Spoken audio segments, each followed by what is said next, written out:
All right, we all set. All right, Shalom. First and foremost, we want to give all praises, honor, and glory to Yahweh, Ba'asham, Yahweh Shai, Ba'asham, B'chak, Kodash. Double honors to the elders and the apostles of Great Millstone, and peace and blessings to the elect. And we are here once again. We're going to go right into it. As you can see in the title, all this madness is going to come to an end abruptly. Okay? And that is, as we're going to start off in the book of Isaiah, because actually, as a matter of fact, let's start with, we're going to hold Isaiah and come back to it later, but let's start with Luke. Is that 17 and like 26, for as it were, in the days of Noah. And then let's jump to Genesis, the 6th chapter, where it talks about the earth was continually, just violence was on the face of the earth. And then the Lord sought to destroy it. Because that's what happened during the times of the days of Noah, right? Ultimately, the Lord brought this destruction, all right, the flood, the deluge, as they call it, and it destroyed everything and everyone save Noah and his family. Why? Because the earth was full of violence, the same kind of violence that this age has surpassed. So what do you think is going to happen? And it's going to come abruptly, just like that. You got it. This is Luke chapter 17 and verse 26. And as it was in the days of Noah. What does it actually say in the 25? The person is suffering. Oh, okay, 26. And as it was in the days of Noah, which is Noah, right? As it was in the days of Noah. Go ahead. So shall it be also in the days of the Son of Man. So just like it was during the time of Noah, it's going to be like that during these times, right? The days of the Son of Man is going into the times leading up to and during when Yahweh Shai makes his return. So the Son of Man here in this verse is referring on to the Messiah, Yahweh Shai. So what was happening during the times of Noah that caused the Lord to bring that destruction upon the earth? That's what we're going to find out. There was a lot of wickedness, a lot of perverseness, okay, a lot of injustice that was going on, and that was back then. Now, as the scriptures say, I believe it's in Wisdom of Solomon, it talks about how men have sought out wicked inventions, and they basically use that to further wickedness on the earth even more. So let's keep reading on that in Luke, and then we'll jump to Genesis 6. Verse 27. They did eat, they drank, they married wives. So they were living their regular lives, right, during the time of Noah, right? You had, obviously, technology wasn't on the same level as it is today, with the different inventions, but people still had their way of living, right? They had jobs that they did, right? You always had people that worked, you had people that farmers, planters, all these things, right? So they lived, they ate, they drank, they married, they lived their lives pretty much. But the problem was, just like today, people live their lives. Today, we also eat, we also drink. You have people that get married and all these things. You live your regular life. But when you look around you, the world is still filled with chaos, still filled with violence, right? Go ahead. Again, verse 27.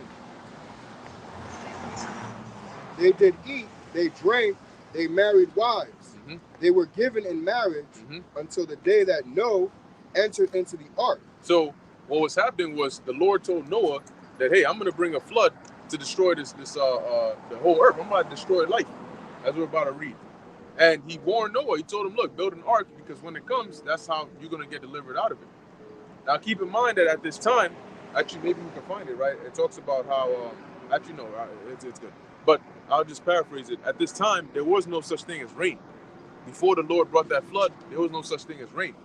It was a dew or a mist that went and watered the face of the earth, as it says. Now, in certain areas, like I know in Ghana, for example, sometimes you'd wake up, and when you'd wake up, like the trees, right, the leaves and all that, they'd be wet, okay? And sometimes you would see like this white mist, but it would be wet, the grass and all of that. And you would think, sometimes it'd be so wet that you would think that it rained the night before. But in actuality, it wasn't that it rained.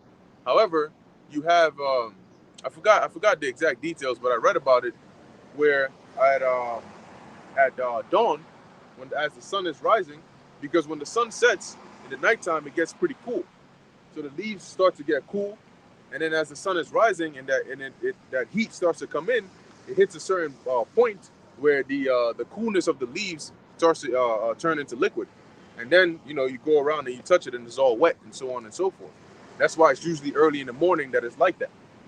So that's what was happening during this time prior to the flood. So when Noah's telling these people that, hey, it's going to rain, you know what I'm saying? There's this, and not just rain, but a whole flood is coming. They're looking at him like, dude, that's like unrealistic. What the hell are you talking about? And it's similar to today. We're telling people that the things that are about to happen, the destruction, right? The nuclear destruction, World War III, and all these other things, and they're looking at us like, dude, that's kind of crazy, you know. Especially when we go into what happens post or during the missiles flying, right? About Yahweh return, they're like, yeah, you completely bugged out now, but they know the concepts of UFOs are real. So it goes to show you that the Lord has purposely blinded them. Got it. I was also going to say that I believe it's in Sirach, the 36th chapter, where it talks about strange signs or new wonders, if I'm not mistaken. And pretty much, you know, like the brother was saying, during the time of Noah, you know, the concept of rain, you know, rain coming from the sky, that's strange. That's a strange concept. Like, what you mean rain is going to fall from the sky? But eventually it did. And the same thing to these people, like a strange concept as UFOs are going to be in the sky. You mean to tell me missiles are going to drop? You know, apparitions, all these things are very strange to people because, you know, pretty much people have never seen this type of stuff before. So it's like when it happens, it's going to be like, yo, what the hell is going on? Like, we have never seen something like this before. I'm not going to lie with it. I'm distracted with it. I want to cover. Yeah, let's talk. What was the I think it's Sirach 36. Sirach 36? I think it talked about so strange or new signs. So they got to be kept at home. But yeah, just to the brother's point, man, and that's why it says in the book of Hebrews, right? That I think it's in the book of Hebrews, but it emphasizes faith, right? The evidence of things not seen, because you know these things that we talk about that we haven't seen before, it's very unrealistic to people because they lack faith, right? They can't see when we talk about the future, man. Especially when it comes to prophecy, you don't see prophecy with your eyes, at least not until it becomes, you know, present day current events, right? You see prophecy through faith, meaning you look at what's going on in the world. You look at what's going on in the world, and you're like, okay, this is what's happening right now, but I can see this happening in the future through what? Through faith. Verse 6. You know, I can see. Matter of fact, I can see, you know, them bringing out the micro C-hip and making it mandatory, though it's not a thing right now. They haven't done it right now, but I can see them doing that through faith. Meaning, looking at current events, I can look through the lens of faith and see what's going to happen in the future. But because these people lack that kind of faith, they look at it as like, nah, I don't see that happening. And you literally hear people say that, I don't see that happening. What was the chapter? It's around 36. 36 and 6, okay. And that's why, you know, the reward of the saints is going to be great because of the faith that they've had. Bear with me 1 second while I try to pull up this thing in here.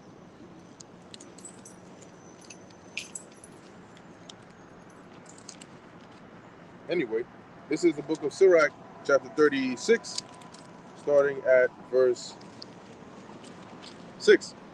And it reads, "Shew new signs and make other strange wonders.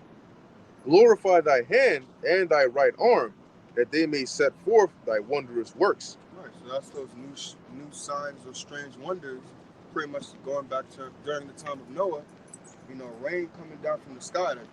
That's why it looked at him so weird. It's like, what are you doing? Like, what are you talking about? Rain's going to come from the sky. It's never happened before. And remember, the earth at that time was around, you know, was established and things like that. So people were pretty much used to a normal way of living. But eventually things changed. And the same thing in this time. People are used to a normal way of living, but what? Like, I think that's what you want later, but we can get later. Is it 1 Thessalonians? Yeah. Peace and safety, then sudden destruction cometh upon them. Then just out of nowhere, suddenly just things happen. Rain just started dropping from the sky. And then it became like, it's like, oh, then they start looking for Noah. It's like, yo, where you at? It's too late. Yep. Same thing in this time. When things start happening, people going to start ringing your phone. If they're able to, people going to come to your door. People might come to where we're at. Yo, where they at? Well, they was always hearing things like that. Not here no more. Yep. And then you screw. Because now you just left with that judgment. I'm gonna read one more verse on here. It's a good one. Verse 7, it says, raise up indignation and pour out wrath, take away the adversary and destroy the enemy. And pretty much that's what's gonna, because what was the result or the purpose of the Lord bringing the flood, right? That's one thing right there, because when you deal with the Most High always works for a reason. He does things for a purpose. He doesn't just get up and just do things just for fun. He does things for a purpose. So when the Lord thought it right to bring a flood upon the earth and destroy all life, save 8 souls, what was the purpose of that? He was raising up indignation, and he was taking away the adversary, those that were coming against his purpose, that were coming against his will, that would not adhere to the will of the Lord.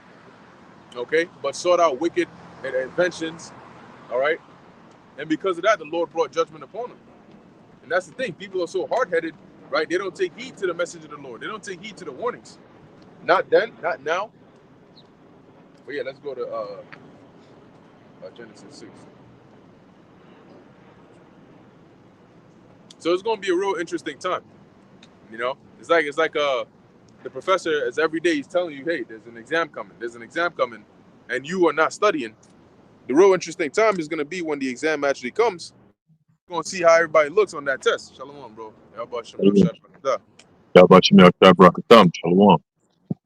right. You know, now we're going to see what everybody looking like on that test. Oh, 1 second.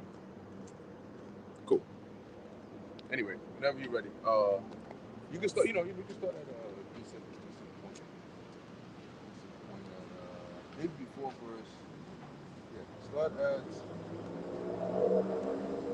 5. Genesis chapter 6, verse 5. And when God saw that the wickedness of man was great in the earth, and that every imagination of the thoughts of his heart was only evil continually. Right, so God saw the imaginations of man was what was it? Continually wicked?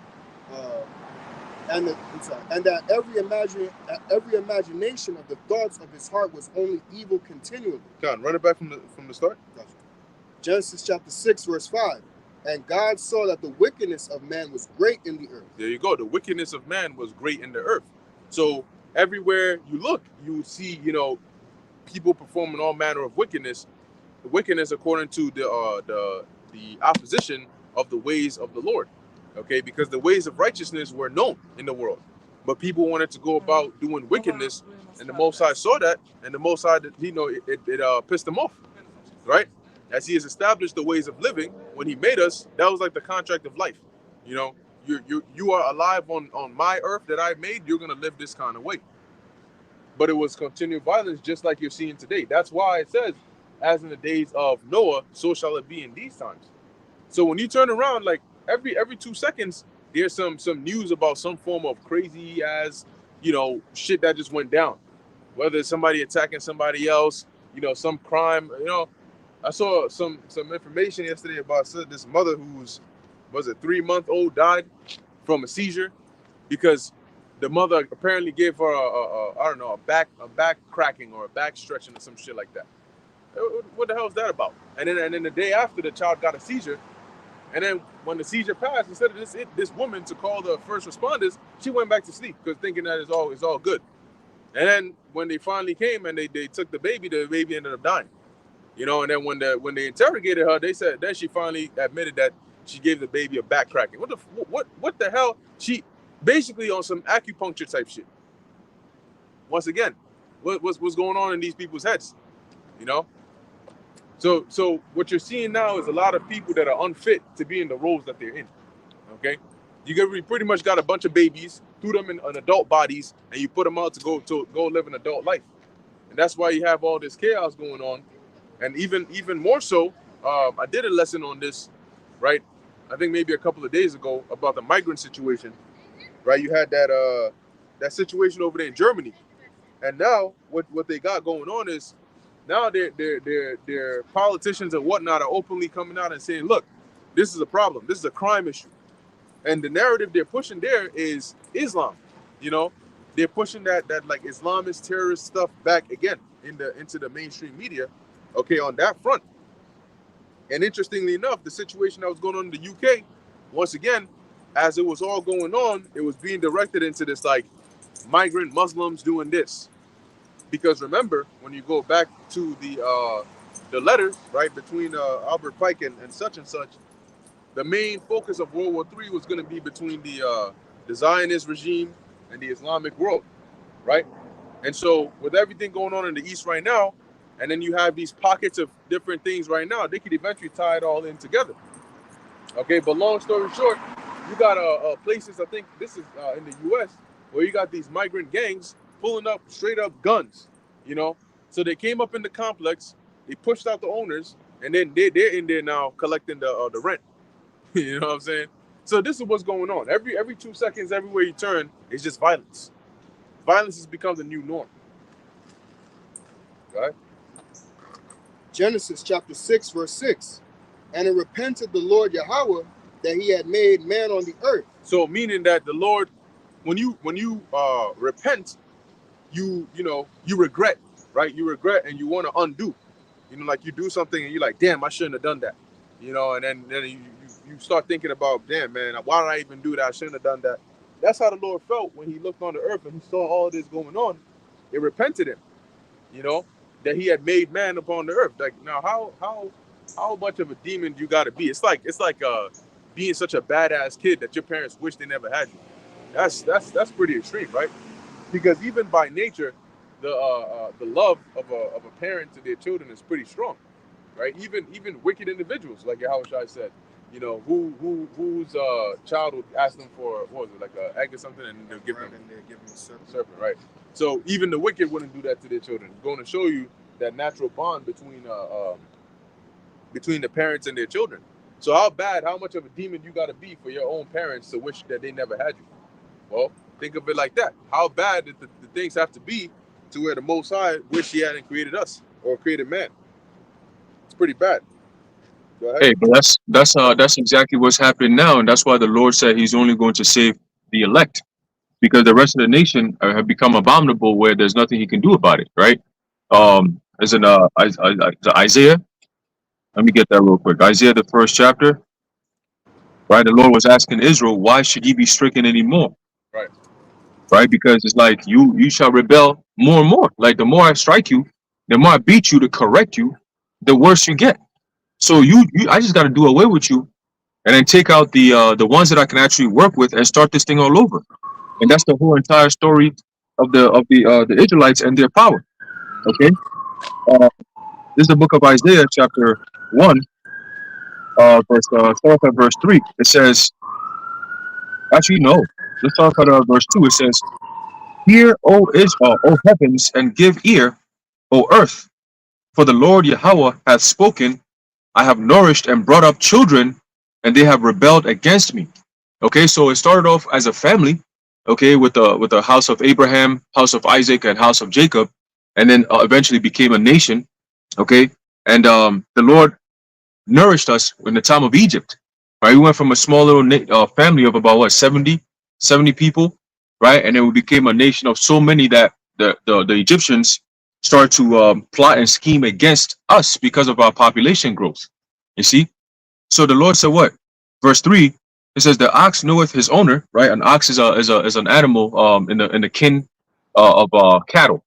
Okay, and they normally use them for you know farming and so on and so forth. When you go out to the east and different parts of the world, all right, they use a lot of like the ox, the big, strong, bullish, they like a bull, you know what I mean? And then they put they use them to plow, you know what I'm saying? The farm and so on and so forth, right? It says the ox knoweth his owner, and the ass his master's crib.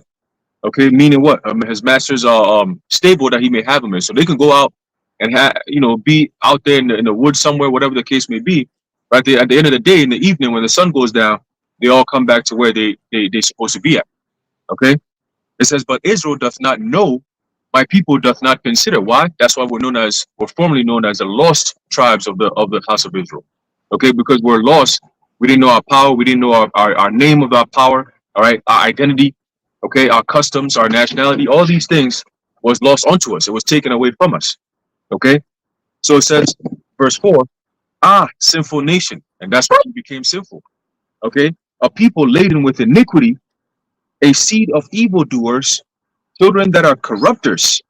They have forsaken the Lord Yahweh. They have provoked the Holy One of Israel unto anger. They are gone away backward. Okay, so these are all, like as a parent, like you said, as a parent, if your child is known for all these different things, that's gonna bring, it's gonna bring it's gonna bring grievousness to your mind. You know what I'm saying? As a father whose children are uncouth, bro, you always gonna be getting in trouble. You know what I'm saying? The next door neighbor is always calling you. The police is always calling you, come get your kid out of the out of prison. He's been out of jail. He's been arrested again for the 14th time this day. Like, damn, nigga. You know what I'm saying?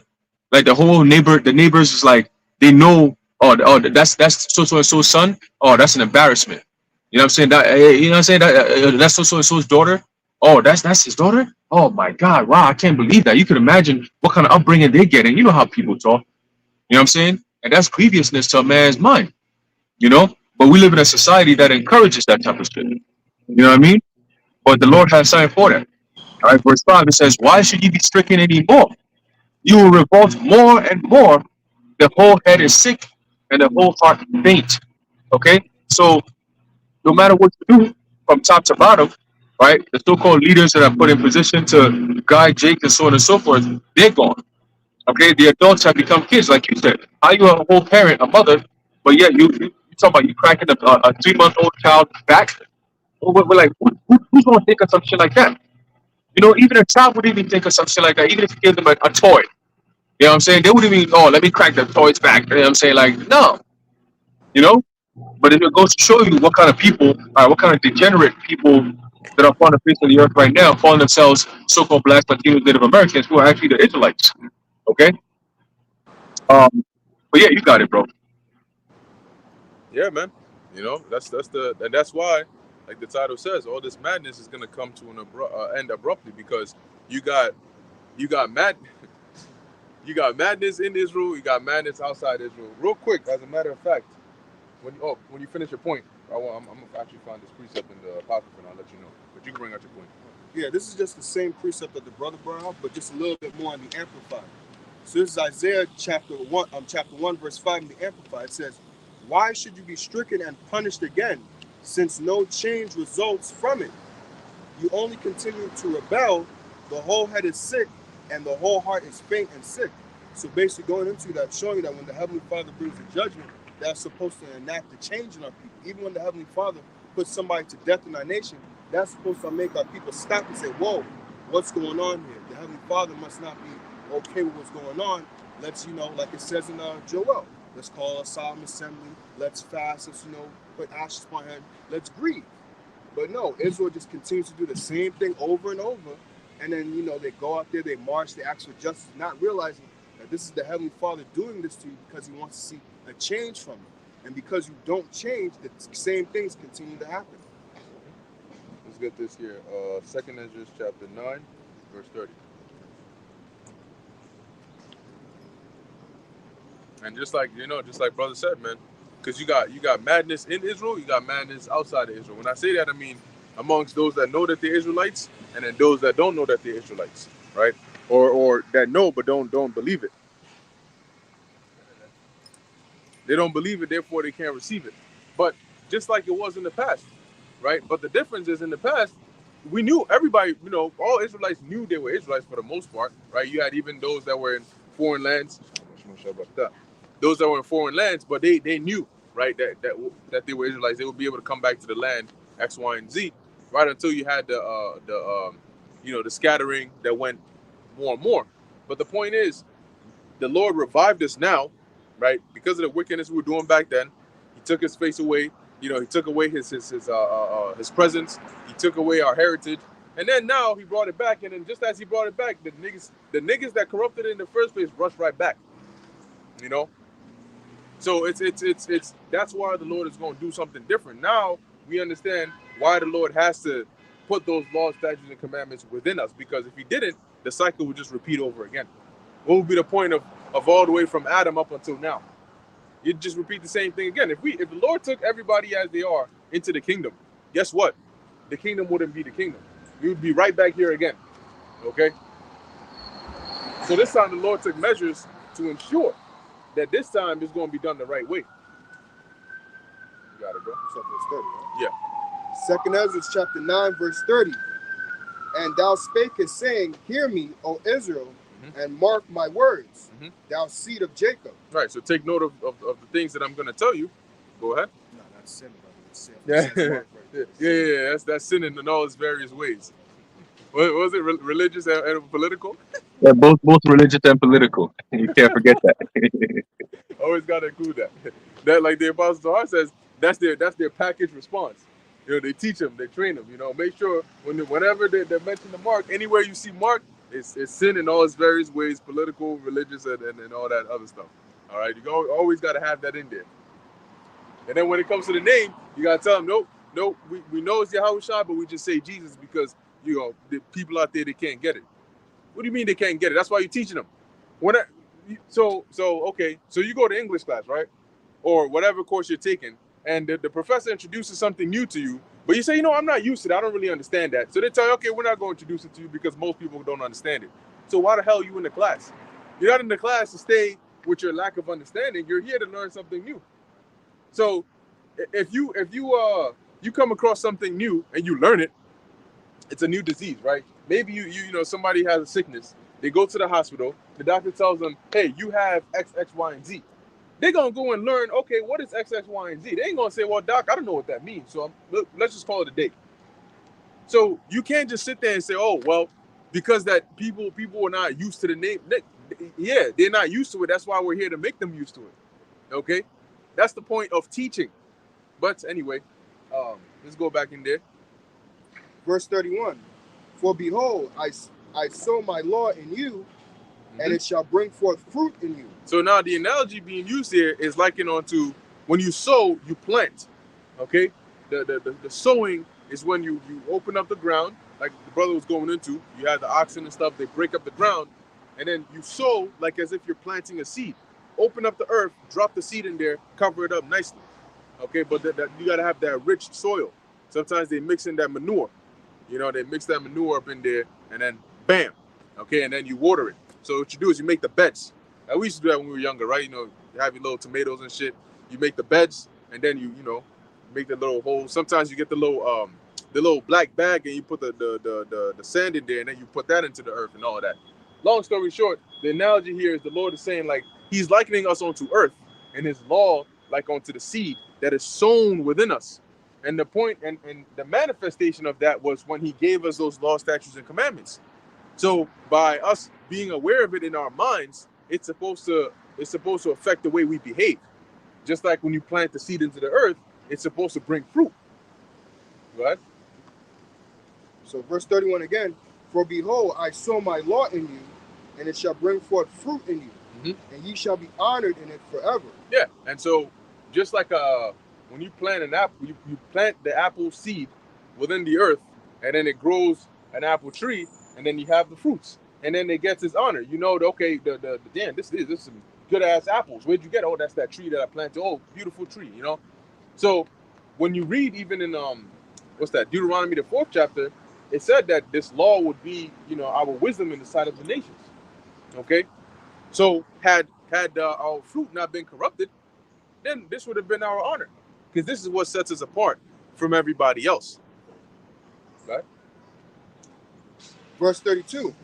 But our fathers, which received the law, kept it not.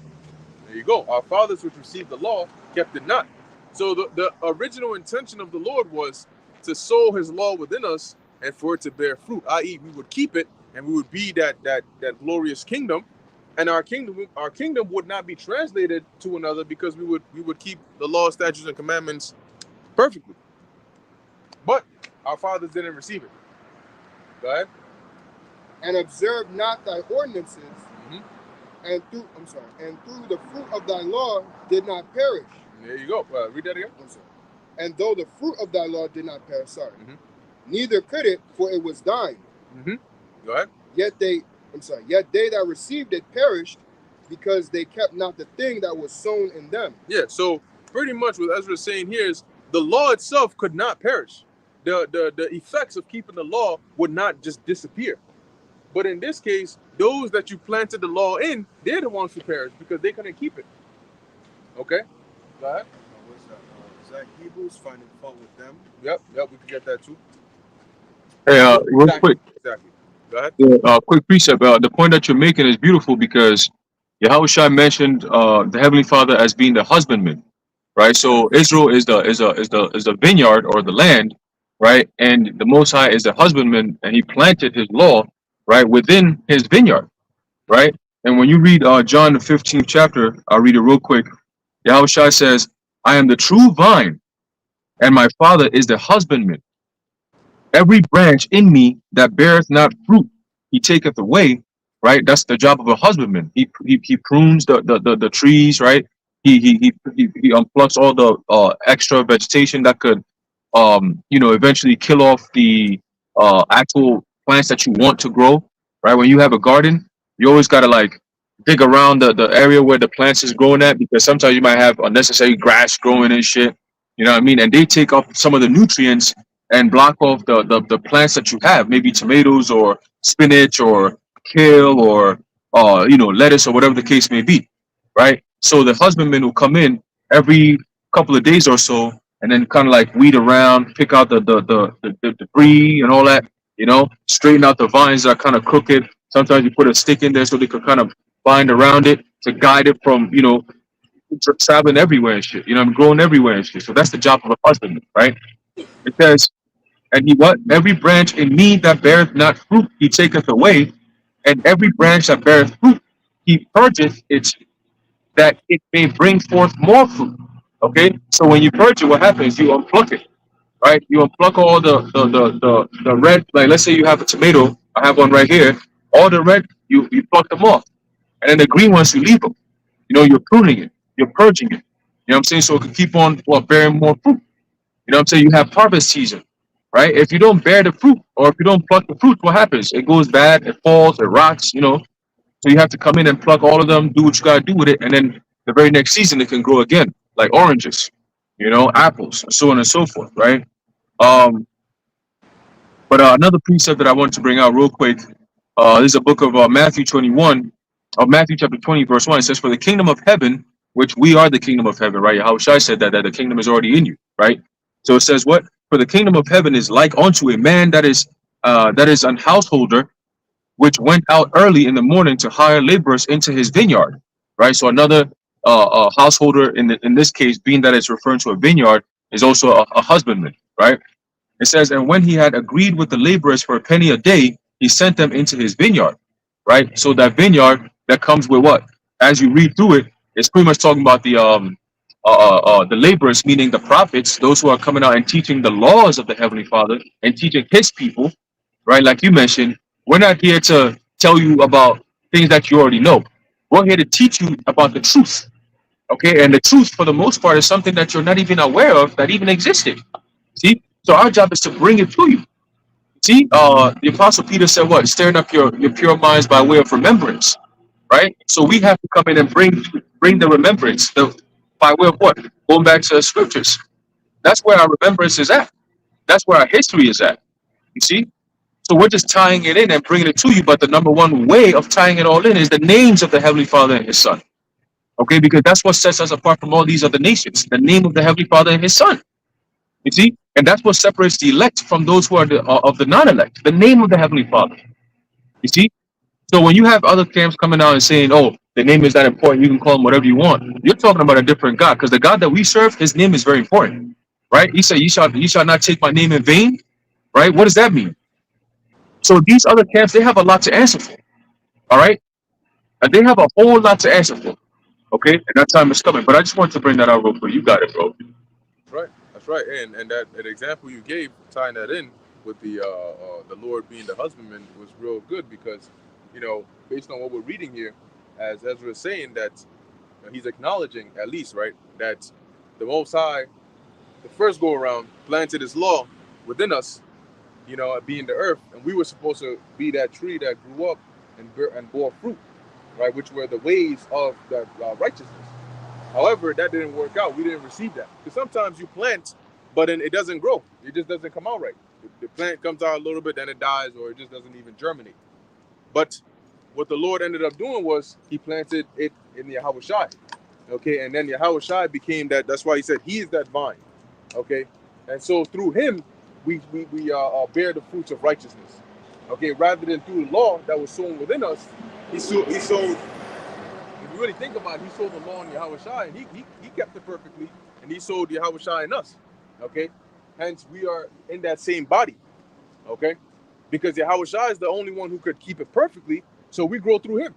You know, extend through him like the branches over there. Because if we try to be our own trees, it ain't gonna work, and that's why he is the foundation. All right. So in this case, we're not our own trees; we're really branches on Yahushua's tree. And because he's the good vine, guess what? He ain't gonna be cut. He's not gonna be cut out of that vineyard. He's the one where the wine, the grapes, and all that good stuff comes from. So let's keep going on that. And that's why he's very important. So sometimes we get to the point where we're like, damn, Lord, when you gonna when you gonna get this ball rolling? When you gonna deliver us out of here? But also keep in mind, right? The most patient of us all is Yahushua, and because he went through the most. We feel this way because of what we're going through now. But remember, imagine what he went through and how eager he must be to get his. Right? Go ahead. Oh, you got something? Romans 11:16. For if the first fruit be holy, the lump is also holy. Mm-hmm. And if the root be holy, so are the branches. There you go. If the root be holy, so are the branches. If the root is not holy, the branches ain't holy. Right? So that's why the Lord decided that the root would be Yahushua, because he is the perfect one. He's the one. He's the only one, in fact, that could make all the branches holy. Okay?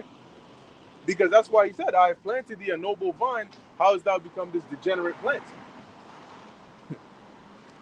There's more than that? Yeah, speaking of degenerate, yep. The whole neighborhood got to know you, man. Exactly. That was it. All right. Let's go back on here. Try that when the martial law troops come out and see what happens. All right. 2 Ezra chapter 9. Mow your ass down quick. As a matter of fact, Salakia, I saw a video that Apostle Tahar put up. He was like, this is what martial law looks like and it's going to come back. And he was showing that. I think I remember that time. You had the troops. You had I think it was the military vehicles going through the street. And then you had the troops, going down, yelling at people to get back inside their house. And you're looking at it, you're like, yo, the freaking people are so like, I don't get how their brain works. So they're telling your ass, go back inside, and then the chick is still standing outside recording until they shot the freaking the smoke thing up onto her damn front door before she want to tell the kids, okay, come, run inside. Oh my gosh, I can't believe you did that. You idiot. What do you think he was telling you the whole entire time? But see, soon enough, when it gets to the point where they start just laying you down with actual lethal bullets, then people are gonna learn. It's like when you see danger and you stand there and admire it. Like you would know, right? When you're like in any kind of like boxing or fight, and they tell you don't admire your work. You know what I'm saying? Don't like throw these punches and then you ain't got no defenses. You just looking at your work, seeing how beautiful those punches were. They're gonna get your ass because you in the presence of danger. Immediately you gotta get out of there. So when you see danger, it's not time for you to look in and act stupid. That's how these people behave. They claim to be the smartest people, but they act so stupid in the face of danger. Here it is, the person got power over you, and for some reason, they're in a merciful state to where they give you a chance to escape, and your dumb ass gonna stand there. Like a gazelle that sees a lion coming, and you just standing there. What's up, nigga? I know you gonna be able to tear me up, but what's up? What's up with you? Even animals know better. The minute they hear the sound, if you ever watch them documentaries, they be like, yeah. They're alert. They're like, okay. And the minute they see, go on. They're not standing there like you said, oh shit, the lion's right there. No, they out. Hey, the ox know if it's owner and the ass smash his crib. Right. Even those dumb animals are more wise than Jake. Mm-hmm. Yeah. Jake courts death. Mm-hmm. There was a video I seen, just land back real quick. Mm-hmm. There's a video, I think this happened in Brazil. This woman is there with a dude. He's about to kill this bitch. Mm-hmm. And she's sitting there. He had the gun, his gun jammed. And she's still sitting there yapping to him. Bro, she had ample time to leave. Ample time. You're not going to do it. You're too pussy. Wow. And then, bro, all of a sudden, he got it. Yeah. Bitch had at least a clean minute to at least run, trying to get help, something. She's just standing there like he's not gonna do what he's just about to do. My God. So you have an extreme level of pride. That's unk. That's why the Lord gonna humble your ass. That's right. That's why the Lord gonna humble your ass, because you don't think you can get touched. People walk around this earth like they are immortal. Like they got the cheat code. You walk around like you Thanos with the Infinity Gauntlet. Who the fuck you think you are? For real. The weaker vessel too. And people on the rest, look, you know how easy it is for somebody to lose their life? Like the human body, yeah, humans are like quote unquote sophisticated creatures. But when it comes to actual like resilience, endurance, because a lot of people don't actually train their body to get strong, it's very easy. It only takes a few pounds of pressure to snap somebody's neck. You know, you see it in the movies, right? The Batman comes behind the guy and that's it, he's done. Yeah, it's that quick. You step the wrong way, twist your ankle, fall, hit the back of your head on the wrong thing, pavement, you're dead. You know, somebody comes in like 2 seconds, they come up to you with a sharp object. It doesn't even have to be a knife. They could just sharpen the edge of a pencil or something, stab you in the right organ, you're dead. Like, this is how easy it is for you to lose your life. And yeah, and it's game over. You're not going to the lobby to respawn in like 2 seconds. It's not, this ain't the gulag. You ain't going to the gulag, you gotta fight the other dude. No. You're going back up there 3 to 4 generations later, you come back down. But people walk around, like you said, like they're freaking, you know, like in them superhero movies, dude flies through like 10 buildings. You know what I'm saying? Then he comes out, now things are getting interesting. Nigga, what? You just destroyed a whole office building talking about things are getting interesting. A regular human being wouldn't even go through the first concrete. They would meet the wall, and that would be the end of them. Okay? The wall's not going to cave through. You're going to cave through. Hey, but that's it's like you got it. My fault. I was gonna say, so you gotta move with, how do I even say this? Your immortality gotta be with how you think. All right, not your physicalness. Okay, you gotta use your brain to escape danger and live longer. Don't try to jump into it like a brute. You got it. Yeah, kind. That's a beautiful point. But you know the reason why they jump into it like a fruit is because they jump into it is because America has desensitized violence, and they've also taken the fear of consequences away from life, right? Because when you go into different countries, they understand consequences. Like somebody's not going to think that everything is a movie, everything is a game, everything is a prank. There's like real life. You know what I mean? Like you got, like they're saying in Aurora, Colorado, them gangs is not playing, man. You know what I'm saying? They're running into apartments and shit, you know, knocking on doors, like, and they're coming in hot. Like they're not, one person or two people that you could fight off. No, they're coming in like a squad, you know, ready to take over your shit. You know, your family, your daughter, your sons, whoever, your wife, your sisters and shit. They're taking over everything in sight. You know what I mean? So if you're not aware, and if you don't have the Lord on your side to have that knowledge and that acumen, right, you're gonna be effed up, man. You know, if you're not able to call the shots right then and there, like know when to say, yo, stay inside. We're not stepping out right now. Wait. Right. You got people that when they see violence, they want to go out and go check it out. It's like, yo, what's going on?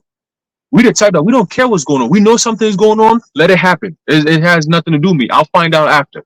See what I'm saying? I'm not trying to go over there. For what? What am I going to get from that? A stray bullet swing past over my head. Now I got to duck and be like, oh, shit, now this shit is serious. Nah.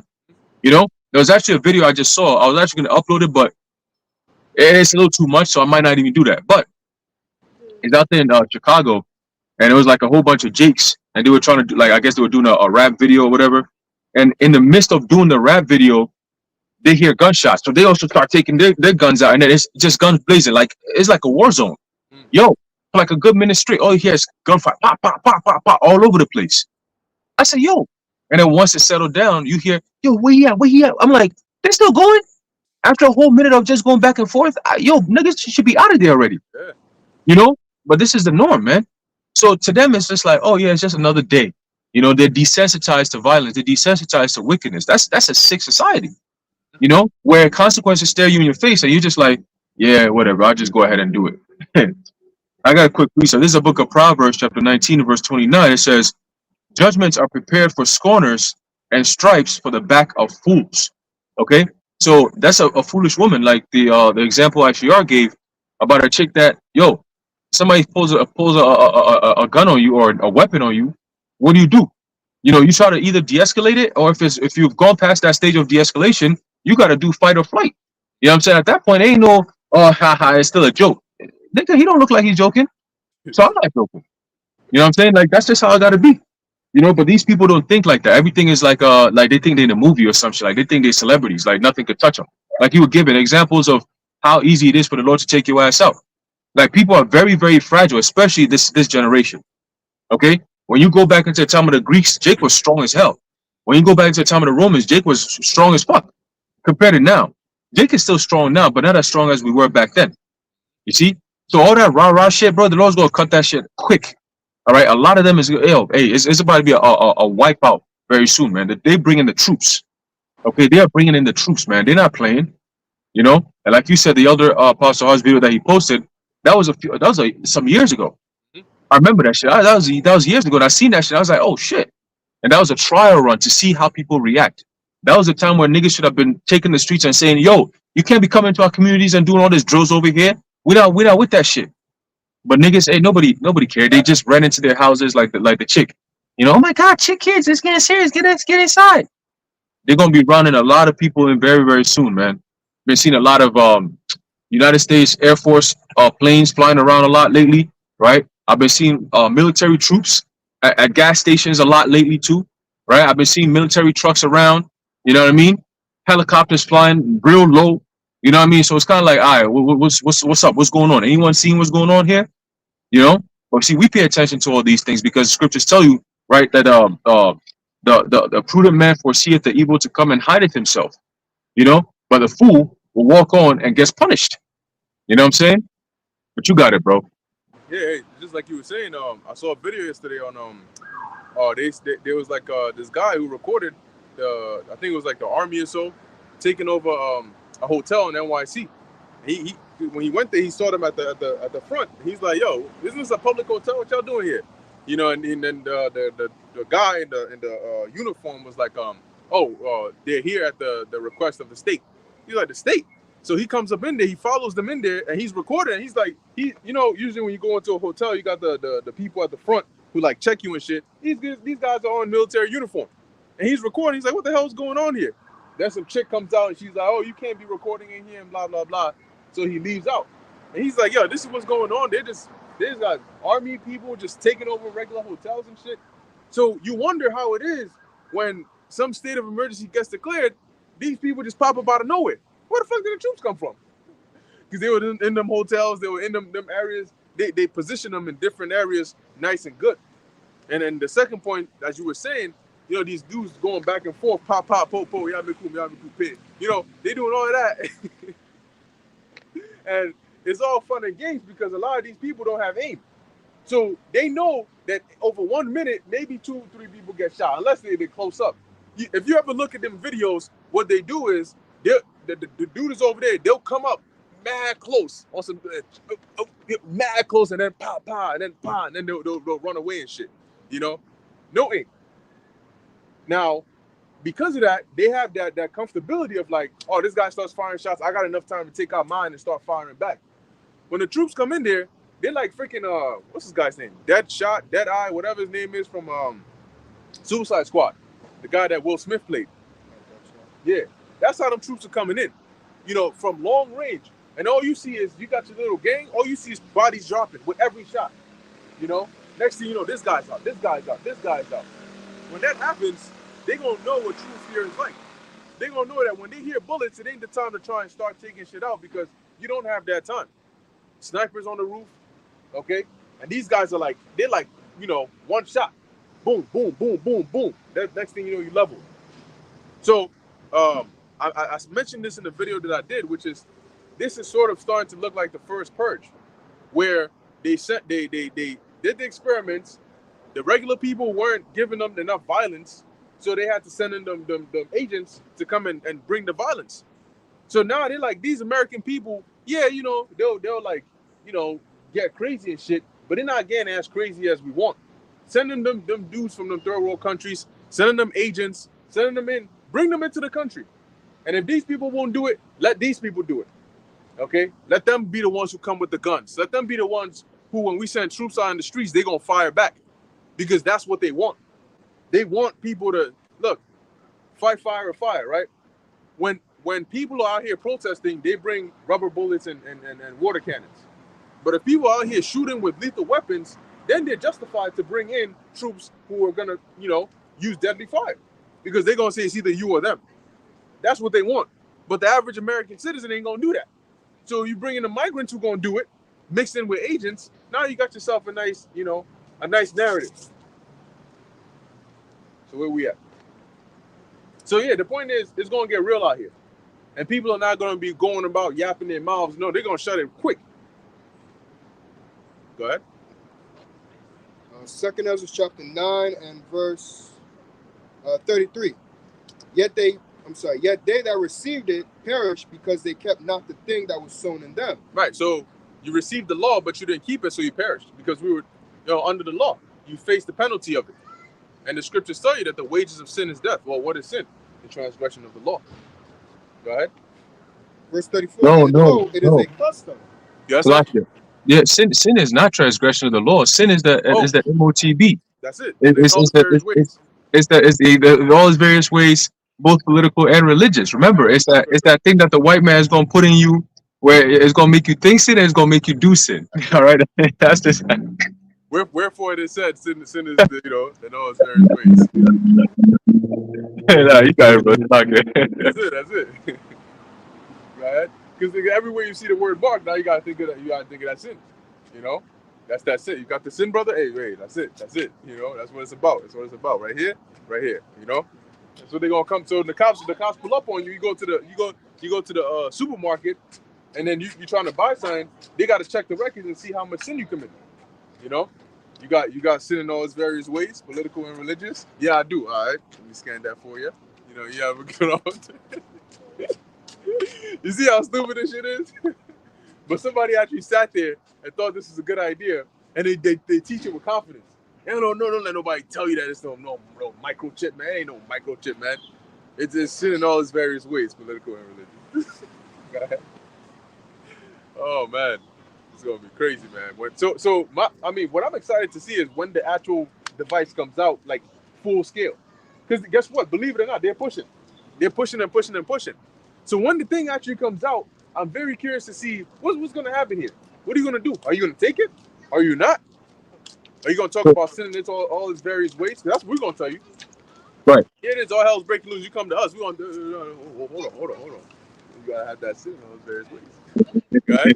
Yeah, because you got the DHS, you got the DOD, you got the FBI, you got all these alphabet agencies getting ready to implement this MOTB system in America, and how they're going to be able, the IRS, they're all part of it, right? But yet, I haven't read any documents, I haven't read any articles, I haven't read anything that any of these people in these alphabet agencies are actually mentioning anything about sin, right? At all. I haven't heard, the World Economic Forum or never ever that we're gonna create sin. Like it's not a thing. You know what I'm saying? Sin is not a way of controlling them. Esau's looking for control, total control, and trust and believe. You're not going to lie to somebody and tell them, "Hey, listen, sin is how we control you." Right. Nigga, no. You see what I'm saying? It doesn't. That's why, again, the argument is they're trying to shift the goalposts and try to insert sin in there. Meanwhile, the prophecy never said anything about sin. It says there's a mark of the beast, and if you don't take it, you're not going to be able to buy or sell. That has nothing to do with sin. Okay, it's a economic, actual physical economic decision that you have to make, right, and say, okay, I'm consciously making this decision to opt into this new physical way of making payments. It has to do with buying and selling. It has nothing to do with religion. That's why they're implementing it across the board, all over the place. It says, "Causeth all." Okay, regardless of your religion, regardless of your gender, regardless of your beliefs, it doesn't matter. This is a system that's being put across the board, and it has nothing to do with sin. Okay, because sin, again, is a concept that's mostly found in the Christian religion. Right. Okay, the Muslims believe in a different thing. The Buddhists believe in something else. Atheists believe in something else. You're not going to push sin. No, it's to think sin is in your forehead. So you think in sin, or it's in your hand. You do sin. That doesn't even make no sense, man. That shit don't even make no sense. You see what I'm saying? Like, how the fuck are they? So they're gonna put the sin in your brain? Like, how they gonna do it? How they gonna do it? You see, so sin is sin a physical device now that you're gonna put in something like how? Explain that shit, man. Mm-hmm. You see, but they're not gonna do that. They're never gonna do that because they sit at the round table with them J's and they tell them, hey, say this shit, say that shit, say that shit. No, don't say that. Say this instead. Oh, you were pushing this, push this instead. You know, you're not gonna be $150 million man and you're not sitting at the table with them J's, man. You're not gonna be a former police officer and not take an oath, man. All right, we know what the NYPD is all about. Okay, the so-called blue code, right? The so-called brotherhood, right? All that shit that they be doing.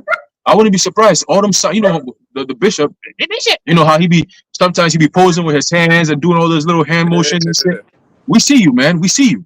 All right, putting up the devil horns and all that low key. We be seeing it, man. All right, and we've been saying it. The Lord is going to expose them. Okay, whatever decisions, whatever deals, backdoor deals he was making back there, because all that bullshit that be happening in your congregation is because of the leader. Scriptures tell you, the people are as their leader is.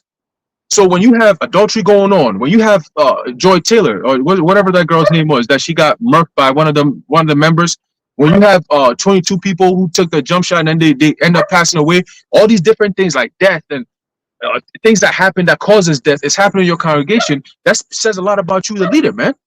Okay, because that means that there's something going on in there that's not right.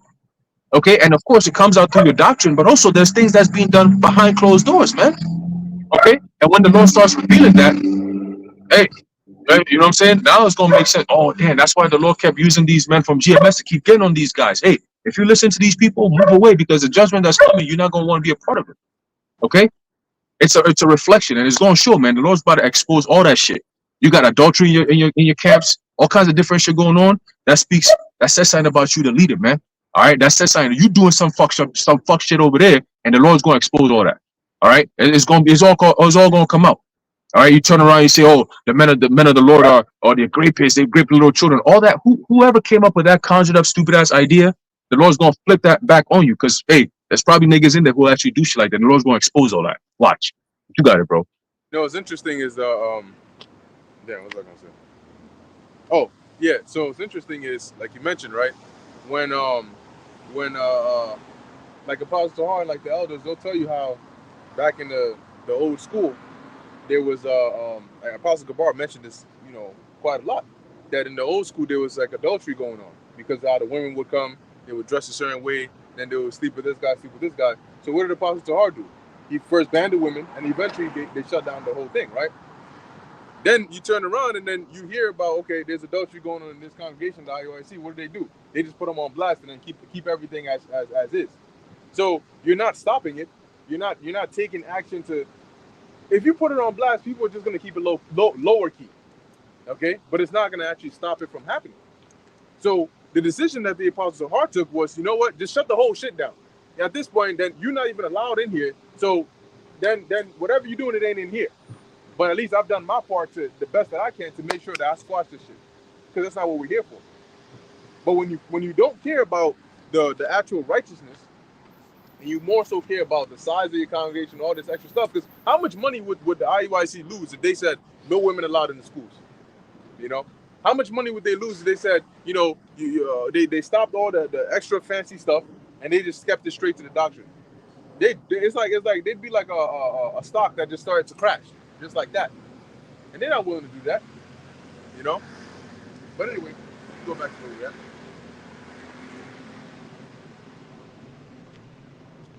Second Ezra chapter 9 and verse 34. And lo, it is a custom when the ground had received seed, or the sea a ship, or any vessel meat or drink, that being perished, wherein it was sown or cast into, that the thing also which was sown or cast therein, or received, doth perish. Right. So read that again, but slow. Gotcha. And lo, verse 34. And lo, it is a custom. Mm-hmm. When the ground has received seed. So basically he's saying this is the status quo, right? We know this is how things work. When the ground has received seed, so if you plant something into the earth, right, or the sea a ship, or you put a ship on the sea, right? You're going somewhere, or any vessel meat or drink. So you either pour water into this vase, or you put this food into this bowl. Go ahead. That being perished, wherein it was sown or cast into. That being perished, wherein it was sown or cast into. So the body in this case, either the ground or the ocean or the actual vessel, if any of those things get destroyed, go ahead. Verse 35. That thing also which was sown or cast therein or received doth perish. Right. So if the vessel perishes, whatever was put in there is going to perish. Right? If you're in a car driving somewhere and that car blows up, guess what? You're blown up. You're in a plane flying somewhere, the plane crashes, you're dead. If you plant something in the earth and there's an earthquake or a tsunami or some crazy natural disaster, your seed is not going to grow. If there's a ship on the ocean and something happens in the ocean, the ship is done.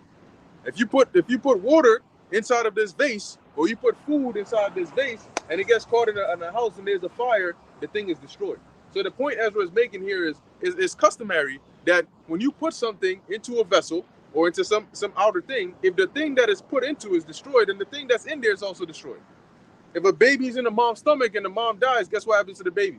Dead. Go ahead. Continuing, and remaineth not with us, but with us it had not happened so. So he's saying, so the thing perishes and doesn't remain, but with us, with our case, is different. Because in our case, we were the vessel, but the law that you saw within us was the thing that was sown. However, when we, the vessel, perished, the law didn't. Go ahead. Verse 36.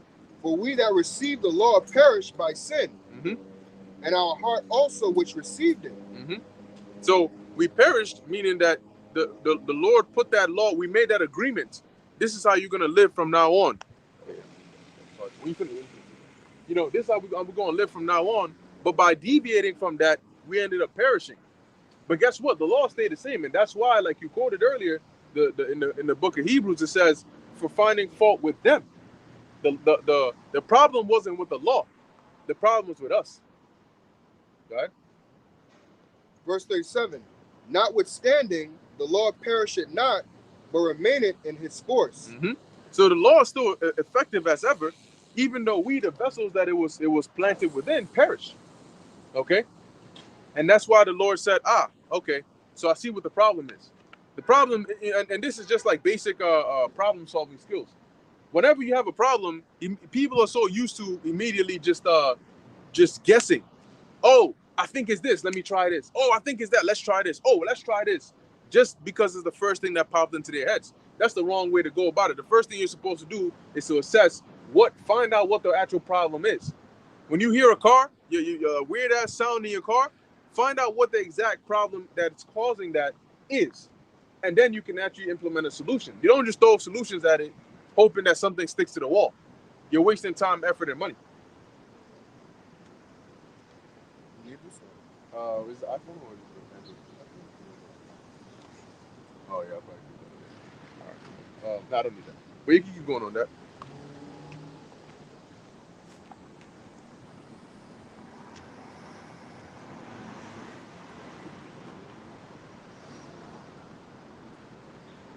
I think that was it on the point there.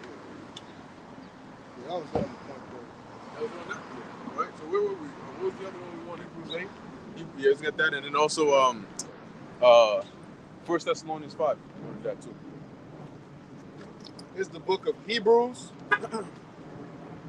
8. I'll start around verse 7. Okay. For if that first covenant had been faultless, then should no place have been sought for the second. For finding fault with them, he said, behold, the days come, saith the Lord, when I will make a new covenant with the house of Israel. So he said, for if the first covenant had been faultless, then we wouldn't have need to seek another one, right? Well, why was it not faultless? Because pursuant to what Ezra said, us being the vessel that the law was sown in, we broke. Right? Look, let me give you an example, right? If you I don't know, you have this glass or beautiful ceramic vase that you usually keep your water in, because traditionally, right, in the past, before refrigerators were invented, people didn't have refrigerators, right? So how did they keep things cool? There was actually this kind of you use like a special kind of clay or whatnot, but based on how the vase is made, when you pour water in there, it stays cool. You don't even need to like put it in the fridge or whatever. The water stays cool the whole entire time. And so you had things like that, right? So imagine you got you one of those and you always use it. One day you use it, and as you're filling it up, it falls down and it breaks. Then you're gonna get a new one, right? But if it never breaks, then you don't have a need to get a new one. If it's working perfectly fine, why do you need to go get a new one? It's doing its job. You got a nice ass car. If it's working perfectly fine, nice brand new car, why would you need to go get a new one? Right? You only replace what needs replacement. So what it's saying here is, if the first one was faultless, if when the Lord sowed that law within us, we kept it and we bore that fruit, we would have been good. Go ahead. For finding fault with him, he saith. Finding fault with them, right? The vase broke. When the vase broke, the water didn't break. The water's still water, right? But the vase that holds it is now broken, so you need a new one, and then you pour the water back in.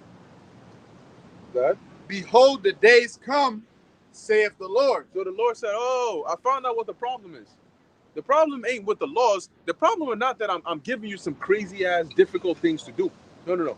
The problem is you. You guys just don't know how to do shit. Y'all dumbasses were going off since the first time I brought you out of Egypt. Something as simple as don't gather double of the manna, just gather enough for one day, and on the Sabbath you gather double. Niggas couldn't do that. And that's when the Lord said, oh, it's going to be a long, oh my God. This is going to be a long journey, Moses. Because why are these niggas over here? Like, hold on. The fact that I already made it rain manna from heaven enough should be enough, right? But it's not. There's always that one stiff-necked idiot who we all heard the instructions. We're all doing what we got to do, but there's always the one guy who, I don't know, for some reason just thinks that he just has to do something other than what he's told. Korah. There you go. Yep. He was a Levite, right? Mm-hmm. He wanted to bring the other tribes into the Levitical priesthood. The Lord laid it out. I just want this tribe for the priesthood.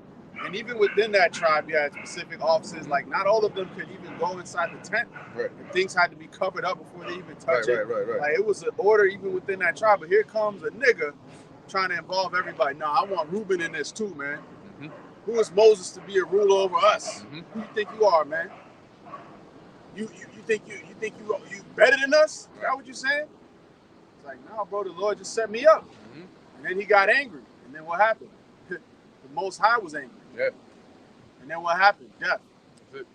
That's what's going to happen to y'all in these last days, man. The commandment is not grievous. I was going to say, that's why Moses asked the Heavenly Father to kill him.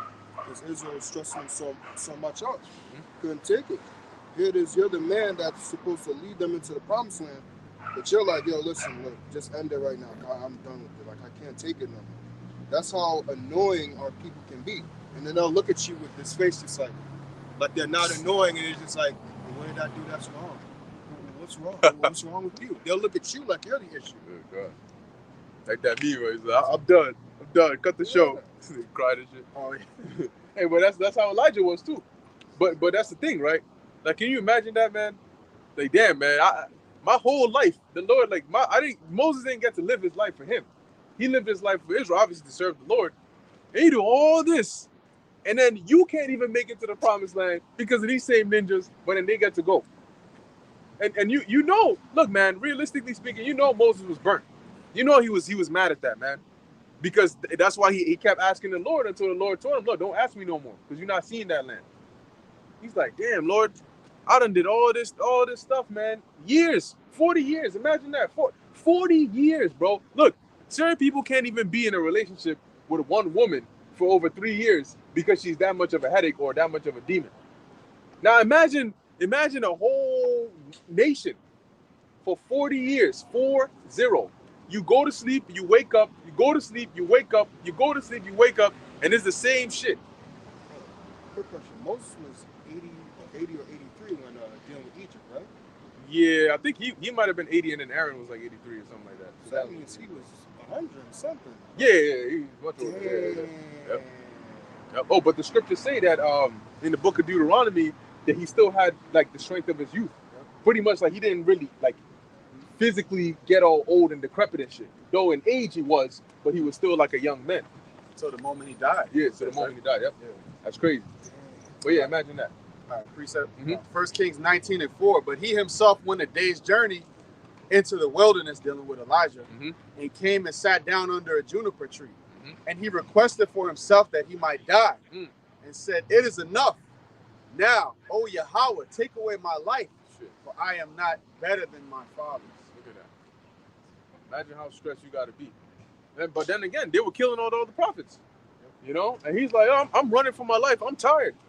You know, I'm tired. These people why am I, like, what good am I to them? They want to kill me. So, Lord, I'm tired of running, man. Just end it. Because this is just, like, too much. And this is after he did the miracle with the fire bringing it down on the red wood, like, all of that. He's doing this. Think they're going to repent, and they coming for your life still. Yep. Killed the prophets of Baal. He did. I laid it all on the table, and it wasn't enough. Nope. That's how he felt. So I can imagine another one, how he felt Ezra after leaving, I believe, the Persians. And then immediately, I forgot what it is, but Jake did something else, and it was like... No, when he came, he found out they were, like, marrying the heathen women and all of that. And it's like, I think he said, like, how can I turn to the Lord? Like, how am I supposed to look him now after he just got us out of a situation? You guys did this, and now it's like, I'm supposed to now go pray to him for forgiveness. It's like, how do you, like, what words do you find? Like, imagine him in that situation. He's just like, what do I even say? Like, I don't even know what to say to y'all, because, like, you're just astonished. And then it's like, you know, in the back, it's like the Lord is like that. I don't know if you've seen that meme, like the Undertaker, where he's standing behind the dude looking at him like this. And it's like, I can't even turn back and pray to him, because it's like, what do I say after this? Right. We just got out of this situation. We just got out of the issue. And it's like, you guys now are putting us back into this. Imagine getting somebody out of prison. They did some dumbass shit. Yeah, exactly. And you just, like, some pretty wild shit. And you just sweat your ass off, and you finally got him out. And the nigga takes 2 steps out, and you're still talking to police officers, thanking them. And then you turn around, and he's like, "Oh, help!" Dude just stabbed somebody right outside the precinct after you just got him out. And you just like, man, just lock his ass back up, man. I don't even know what to say at this point. Because like you said, like, how do you even at this point, you know, even say anything? Yeah, it's so embarrassingly humbling. And Ezra's just like, damn, bro, because it's hard when it's not even you. You're trying to do it for somebody else, and yet they're just like, it's like, what do you do with people like this, man? Anyway, where are we at? Hebrews 8:8. That's right. Again, for finding fault with them, he saith, "Behold, the days come, saith the Lord, when I will make a new covenant with the house of Israel and with the house of Judah." So now the Lord says, you know what? Think about it, right? I used to have a glass vase or a ceramic vase, and I poured water in there, but then when it fell, it broke. So I realized maybe it's not a good idea to have a ceramic vase. This time, let me buy one that doesn't break. Maybe I'll buy one that's plastic or something like that. So that's what the Lord said. He said, look, when I first gave them my law, statutes, and commandments, they couldn't keep it. So this time, the law is not the problem. I'm going to put the laws back in them, but this time I'm going to change them. So when I make that new covenant, I put the laws back in them, now they're going to be good. And that's what the new covenant the Lord is going to do is about. Not according to the covenant that I made with their fathers in the day when I took them by the hand to lead them out of the land of Egypt. So this is going to be a different kind of covenant, right? Because, you know, we know about that covenant that we made in the wilderness. Right? Because they continued not in my covenant, and I regarded them not, saith the Lord. For this is the covenant that I will make with the house of Israel after those days. After those days, right?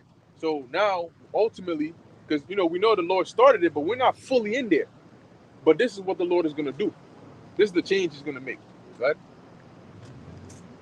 Because, not according to the covenant that I made with their fathers in the day when I took them by the hand to lead them out of the land of Egypt, because they continued not in my covenant, and I regarded them not, saith the Lord. For this is the covenant that I will make with the house of Israel after those days, saith the Lord. I will put my laws into their mind and write them in their hearts, and I will be to them a God, and they shall be to me a people. There you go. So that way we're going to be perfect.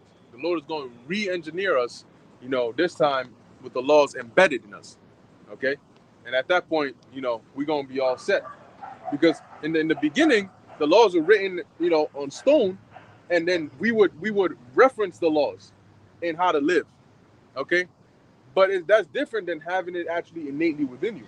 Imagine if you had to look at a reference to every time you wanted to walk. You forget, oh shit, is it the left? Okay, let me see that. Okay, all right, move the left foot, move the right foot. Right? That's different versus when, because you're going to keep tripping all the time. But that's different than if it's naturally within you. You get up and you start walking, you're not thinking about it, you're just doing it. So that's what the Lord said he's going to do. He's going to embed the ways of righteousness within us to where we're not going to need to think about it or reference it.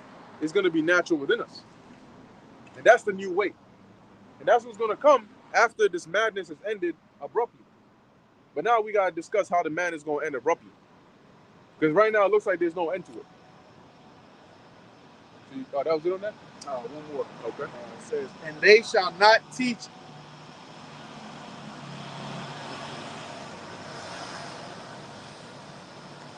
And they shall not teach every man his neighbor and every man his brother, saying, know the Lord. For all shall know me from the least to the greatest. Right. So we're not going to need to teach them, you know, well, you know, this. The Lord's name is not Jesus. It's Yahushai.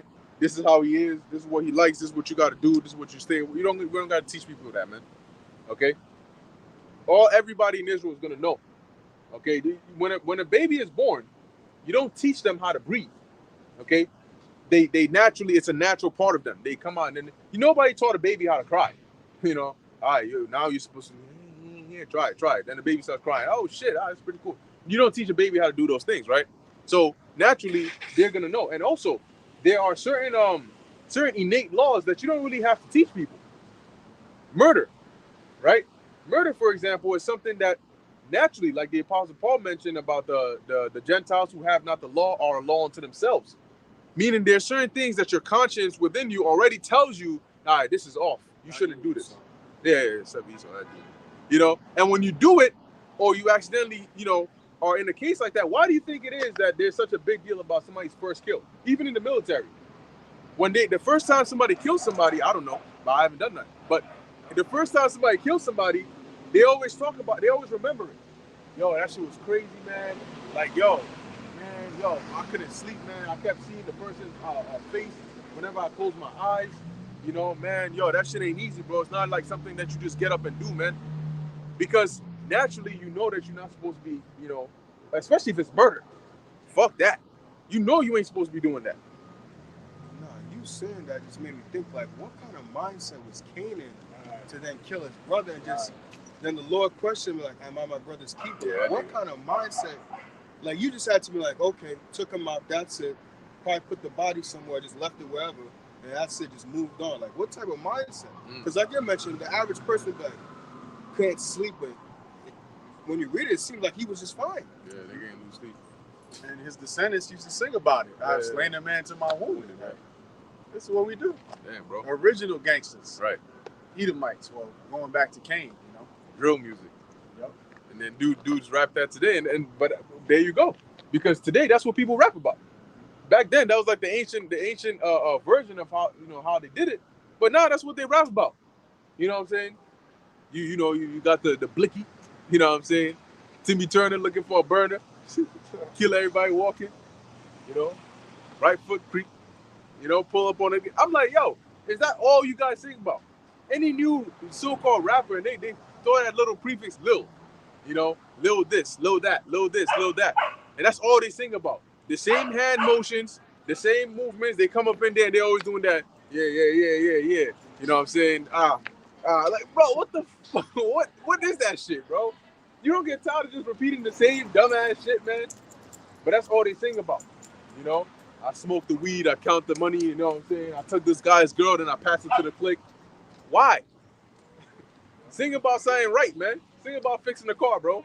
You know, give people tutorials about that. I lay under the car, unloose that shit. I'm gonna show you how to change that oil real quick. You know, like be productive.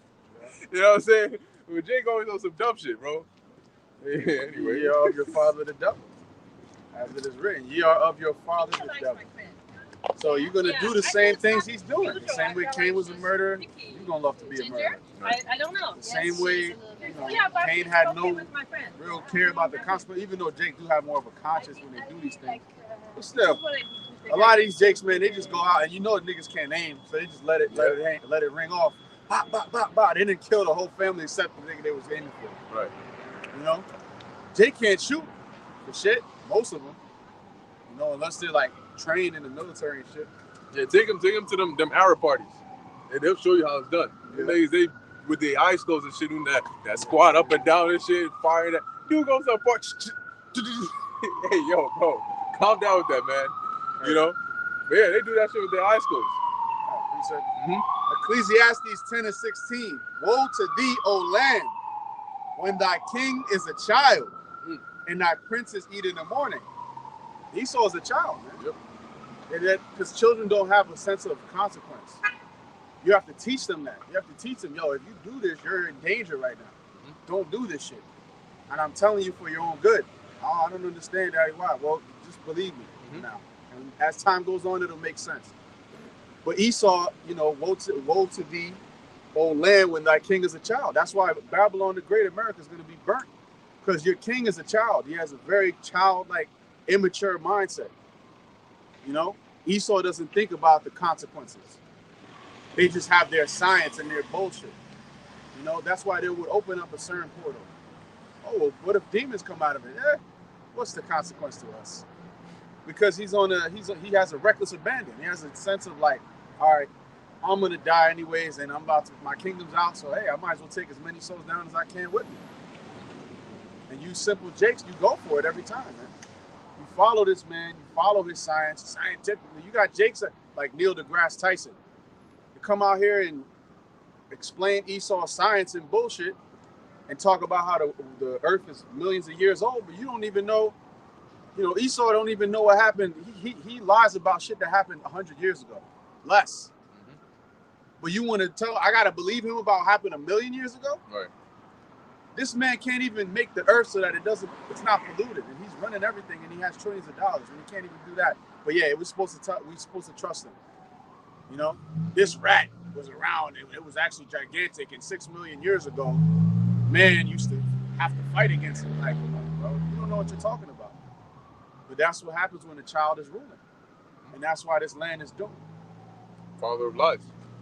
Yeah, like this guy, Nero. Nero. First off, Rome was lucky that they had this guy, Seneca, because Seneca was he was like almost like a tutor to Nero, and he usually kept Nero at bay whenever he would like start wilding out or start having those wild ass ideas, and then until Nero got tired of it, and then he just went rampant, and that's when he started like forcing people to come there. I think they said even like pregnant women had to give birth in the audience because he would force everybody to come and listen to him, sing or hold some festival, whether you wanted to or not. Like this guy was seriously mental, man. And y'all better hope and pray that that's not Trump, because if that's him and he comes back, he comes back in office, you're gonna see Nero unleashed, okay? And then this guy too, Caligula. The reason they ended up assassinating his ass was because the dude was wilding out. They were like, yo, this guy's bugged the hell out, trying to make a horse a consul. And also he wanted to, I think he wanted to set up a statue of himself in I forgot where it is, either in Jerusalem or Caesarea or somewhere in Israel. And it was this guy, Agrippa, I think Agrippa II or Agrippa I, that talked him out of it because he was close to him. And he basically advised him, he said, nah, bro, that's in the book of Josephus. He said, nah, bro, don't do that. That's not good practice, because you do that, you're going to have a whole war on your hands, man. They're not going to stand for it. So that's why it says, woe unto you land when your ruler or your king is a child. Because that's how children are, perfect example is this nigga Joffrey from Game of Thrones. Yeah, that's a perfect example, man. You see a dude like that, man, no wonder they had to poison his ass. Well, look at this nigga Biden, bro. What happened to him? Where he been at the past few weeks, few months, bro? It's like he just disappeared off the face of the earth. They could be eating ice cream like a little kid. You know what I'm saying? Falling off a bike like a little kid. You know what I'm saying? His wife got to hold him up and down the stairs and shit. If he's going up by himself, he's gonna be tripping. I mean, damn, bro. You see? So it's like a mocking. The Lord is mocking these people, and they still don't even see it. You know, whether Biden is real, I believe he's not. I've been saying that whatever they got going on is like a robot or whatever. You know what I'm saying? The real Biden died back in 2019. Like buried, I think is in Arlington Military Cemetery, some shit like that. But there's documents on that. You know what I'm saying? So whatever they got going on, bro, it's all a massive what they call psyop. You know what I mean? But it's also part the Lord also mocking this place, showing you, look at your leader. That's a spin image of your system and your lifestyle. You know, it's old, it's decrepit. All right, it's confused. Okay, it has no idea what the hell is going on. Right? That's America right now. Mm-hmm. You know what I'm saying? That's America right now. All these other countries are looking at America and they're like, yeah, this is definitely not that big bad bully like that used to be America, man. That America is long gone. Long gone. Isaiah was it Isaiah 47, Yep. right? The Lord said, "What sit down in the dust, O daughter of Babylon?" Right? There is no throne for thee. Right? You in that time. This is the downfall of America, and it's never coming back. It's never ever coming back. The America is suffering the symptoms of the Heavenly Father's diseases. When the Heavenly Father starts putting disease on you, this is the symptoms that you see. Look at ancient Egypt. Look at ancient Rome. Okay, all these empires lived pretty much the way America is living. Look at Babylon, ancient Babylon. Okay, and they're all being taken down. But the difference between America and these other empires that lived is America is going to be decimated by thermonuclear fire. Okay, it's going to be decimated by thermonuclear fire, and it's never going to be inhabited ever again. All right, the other nations, the other empires, their lands are still there. All right, America's land will be no more, none. It's over with. That's why the Lord secluded America and put her in the West. See, in the Western Hemisphere, you got what? Canada, the United States, you got Latin America, and then the islands in between. And America is the one that's the giant that's running the whole entire Western Hemisphere, right? Running the whole world from the Western Hemisphere. See, so the Lord is about to destroy that center point, that Western Hemisphere that has the influence over the earth, and He's going to establish His empire from Israel, the East, and then bring out that righteous vibration back over everywhere else upon the face of the earth. See? So that's how the Lord is going to do it. But America is done. She's finished. This is not even a goodbye. Fuck that. She out of there. All right. You don't even get the chance to say goodbye to her. She on her bed, and everyone is like, oh, she's almost done. Oh, America, we got to go visit her. This might be the last time we're ever going to see her again. Man, we are here on some like, yes, Most High, finish her off today. Like, finish her off today. You know what I'm saying? But hey, it's all through the Spirit. You got it, bro. Right, but let's get that first. Yeah, life is gonna change, man. Life is gonna change. Like matter of fact, that's actually a good example you gave because, you know, when somebody is healthy, the way their life is versus when they're sick, completely different things. Especially when it's like a very bad illness that's getting worse and worse. You know, life becomes hard, right? You know, it's painful. You know, you're plugged up on these support items to try and keep you alive, and that's pretty much what everybody is experiencing here today. That's why people are complaining. See, your body complains when, you know, you're sick by the symptoms that it shows, right? The pain, the coughing, the sneezing, the bleeding. That's your body complaining about the dis-ease that it's going through. And you notice when you're healthy, you don't do those things, right?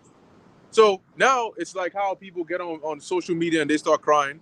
They get on TikTok and they complain about prices going up and cost of living going up and wages are not good and people are terrorizing them and all this extra stuff going on. That's the body of America complaining. But it's not going to get better. It's just going to get worse. And just as life gets more painful, the more sick you get, closer to death, life is going to get harder and harder here in America and different parts of the world as it gets closer and closer to its end. So life is going to change. People soon enough, people are not going to be freely walking their dogs, stepping out.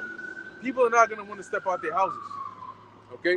And it's going to get far more and more worse because guess what? You may be in your house, but even there you're not going to be safe because now people are going to come looking, you know? So at that point, where do you go? And a lot of people, all they know is their job, their friend's house, their house, you know, the movies, the club. Those are the only places people really put on their maps on terms of like when they leave their house, where do they actually go? People don't explore, they don't think, they don't do any of these things. All right. So that's why when that sudden destruction comes, like we're about to read, they're gonna get caught slipping, completely off guard, not having a clue what's going on. 1 Thessalonians chapter 5, verse 1. But of the times and seasons, brethren, ye have no need that I write unto you. For yourselves know perfectly that the day of the Lord so cometh as a thief in the night. For when they shall say peace and safety, then sudden destruction cometh upon them. Right. So read that again, slow. From the top. 1 Thessalonians chapter 5, verse 1. But of the times and seasons, brethren, ye have no need that I write unto you. And as the Apostle Paul was saying to them, it applies to us now, right? Like, for those of us, the true brethren, we're the ones watching. And we're all watching. I don't need to come to you and tell you, oh, by the way, did you know that we in the times when soon enough they're going to implement that MOTB? I'm preaching to the choir. You already know what I'm talking about, right? Because you teach the same thing. So I don't need to tell you what time we're in. I don't need to tell you what. Here it is, we in the dead of winter. We're literally in the middle of a snowstorm, and I'm telling you, yo, by the way, you know we're in winter right now? Like, you know, that water's really wet. Huh? You know? So that's pretty much what the case is, right? Go ahead. Verse 2. For yourselves know perfectly that the day of the Lord so cometh as a thief in the night. Yeah, so you know what time it is. And you understand that when the Lord makes his return, to the world is going to be a shock because they're not expecting it. As it says, as a thief in the night. Now, what's also interesting is not only does a thief, when they come in the night, come unexpectedly, but even when you know there's a thief in there, you don't exactly know who the thief is because they have the mask on and they have a covering. And so a lot of the world initially won't even realize or know that this is the Messiah because this is not the appearance that they're used to seeing. You know, your neighbor could rob you dressed up as a thief and you wouldn't know. You just know that there's a thief in your house. But you didn't know that it was Tom who lived like 2 blocks down the street from you. Until the mask comes off later on in the investigation. You're like, what the fuck? That was Tom. Tom! You know? So when Yahushua comes back, a lot of people are not they're gonna know that there's a force, an alien invasion, but they're not gonna recognize that this is the Messiah. This is who they've been calling Jesus Christ this whole entire time. Because he's gonna look unrecognizable from what they expect. So we know the case. We know the situation with the Lord's return. We don't need to make each other aware of that. You don't hear any brothers going, oh wow, man, that's deep. Oh, I didn't know that, brother. Because we already know. Go on. Oh, you got that? Yeah, I had a precept to add to that. Yes, sir. Luke 12 and 35. Let your loins be girded about and your lights burning. Which the light is likened unto the knowledge, meaning keep teaching us, stay in the doctrine. That's right. And ye yourselves like unto men that wait for their Lord, when he will return from the wedding, that when he cometh and knocketh, they may open unto him immediately. Blessed are those servants whom the Lord, when he cometh, shall find watching. Verily I say unto you that he shall gird himself and make them to sit down to meat, and will come forth and serve them, which is what? The kingdom. So blessed are those servants that when the Lord returns, they're watching. So doing exactly what we're doing. From the apostles on down, what are we doing? We go into news stories, articles. We get excited about these type of things. This is really what we live for. If it wasn't for this, we would have no purpose. You know, we would just be out here wandering, you know. A wandering star, man. Have nowhere, no direction, no nothing. Depressed. Yo, I heard World War III's, man. Yo, I hope not. I don't know what the fuck's going on. You know, but we know the Lord gave us the knowledge so we could do what? Watch. And it says, and if he shall come in the second watch or come in the third watch and find them so, blessed are those servants. And this know, that if the good man of the house had known what hour the thief would come, he would have watched and not have suffered his house to be broken through. Be ye therefore ready also, for the Son of Man cometh at an hour when ye think not. Yeah, so the Lord is going to return in an hour that's unexpected. Yet at the same time, his servants are expecting it. His servants are watching. So we have to just, and hey, the thing is, it could be sooner than we know. Hey, end of the year, things can pop off and go crazy. You know, look at everything that's happened with the election, everything we've been speaking about through the Spirit. So we have to watch and pay attention to what's going on and stay in the Spirit. Right. Stay in the spirit 144. That's it. Hey, well, when you have say your master went away, right, and he's coming back, his servants are obviously going to be the first people to know because they got to make the place ready. They got to know, okay, master's he's going to come back within maybe tomorrow, but he didn't tell you the exact time, so you know he's going to come back tomorrow. So you're making everything ready. Now he could come back, but now that doesn't mean that even if he's somebody known, it doesn't mean that the neighbors or the next city is going to know when he's coming back. Okay, you would because you're his servant, so you're closer to him, and that's why you're preparing. Now, how would the others have an idea? By looking at what you're doing. Yo, they started cleaning up his room. They started making the place all nice. They started ordering things. They started setting things up like there's some event going on. What's happening? And that's what we're doing here by coming out and teaching. So people should really start thinking, hey, these guys weren't always out here, and there wasn't always this many of them. But it looks like there's like more and more of them coming out. They're all coming out doing the same thing, teaching the same thing. Are they preparing for something? Is something going on? Let me go and find out. But a lot of people don't do that because they don't realize the danger of the times that we're living in and the times that we're about to enter into. Go ahead.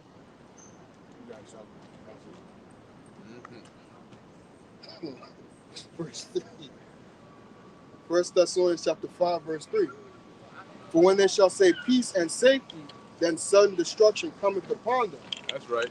When they shall say peace and safety, then sudden destruction cometh upon them. So when people start, which they're in there right now, they're in the mindset as though nothing is going to happen. Oh, you know, Trump and Kamala Harris are like going at it, and your current president, nobody knows what's going on with him, but everything is going to be all fine. They're talking about a potential civil war breaking out, depending on which party wins, but everything is going to be all fine. The U.S. is on the brink of joining a war in the East, which is going to affect you because if Russia gets involved, which they will, those missiles are going to fly over here, but everything is going to be all right. That's how people go about living their lives. So they're not actually thinking about the potential dangers of what's about to take place. And that's why when something goes down, it'll happen suddenly. Because the signs are there, but people are not paying attention.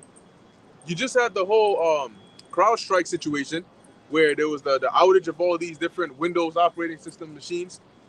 And then people ate it up. Oh, it was just a bug in the code that was of all these years.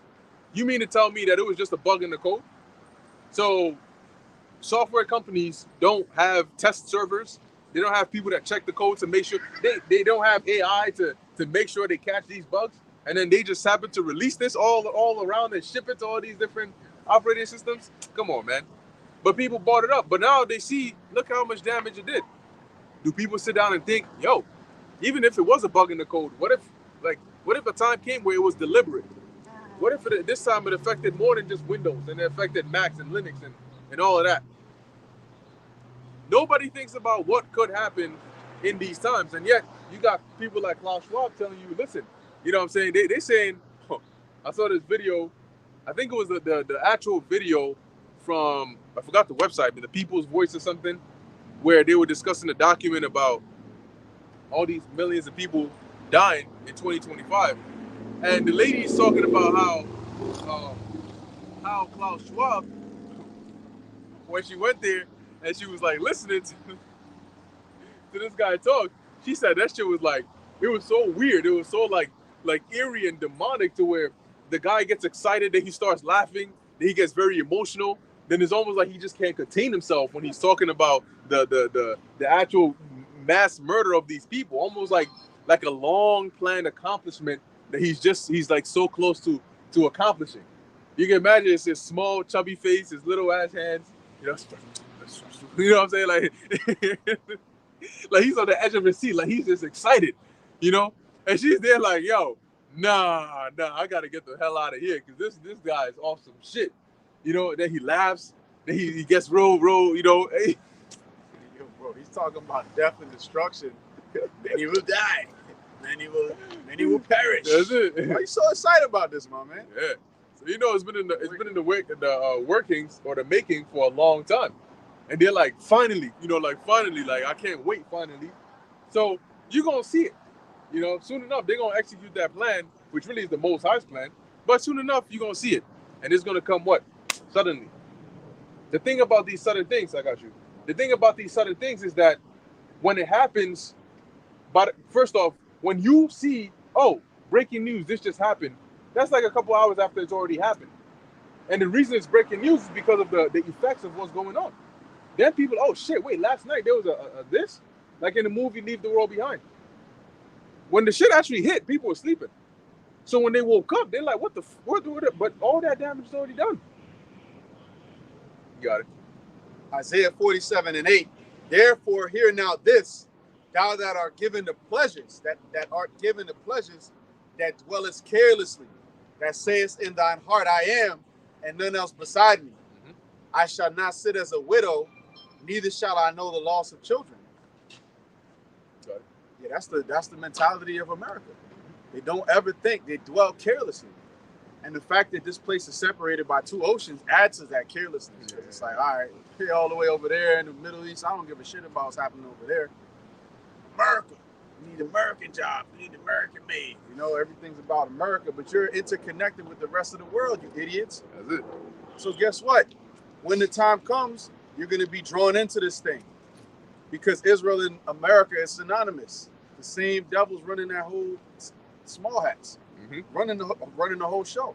Mm-hmm. America's the attack dog. Why would America care what's going on with a small country like a state like Israel right now? Right. Because the interest that run America is the same interest that runs that state.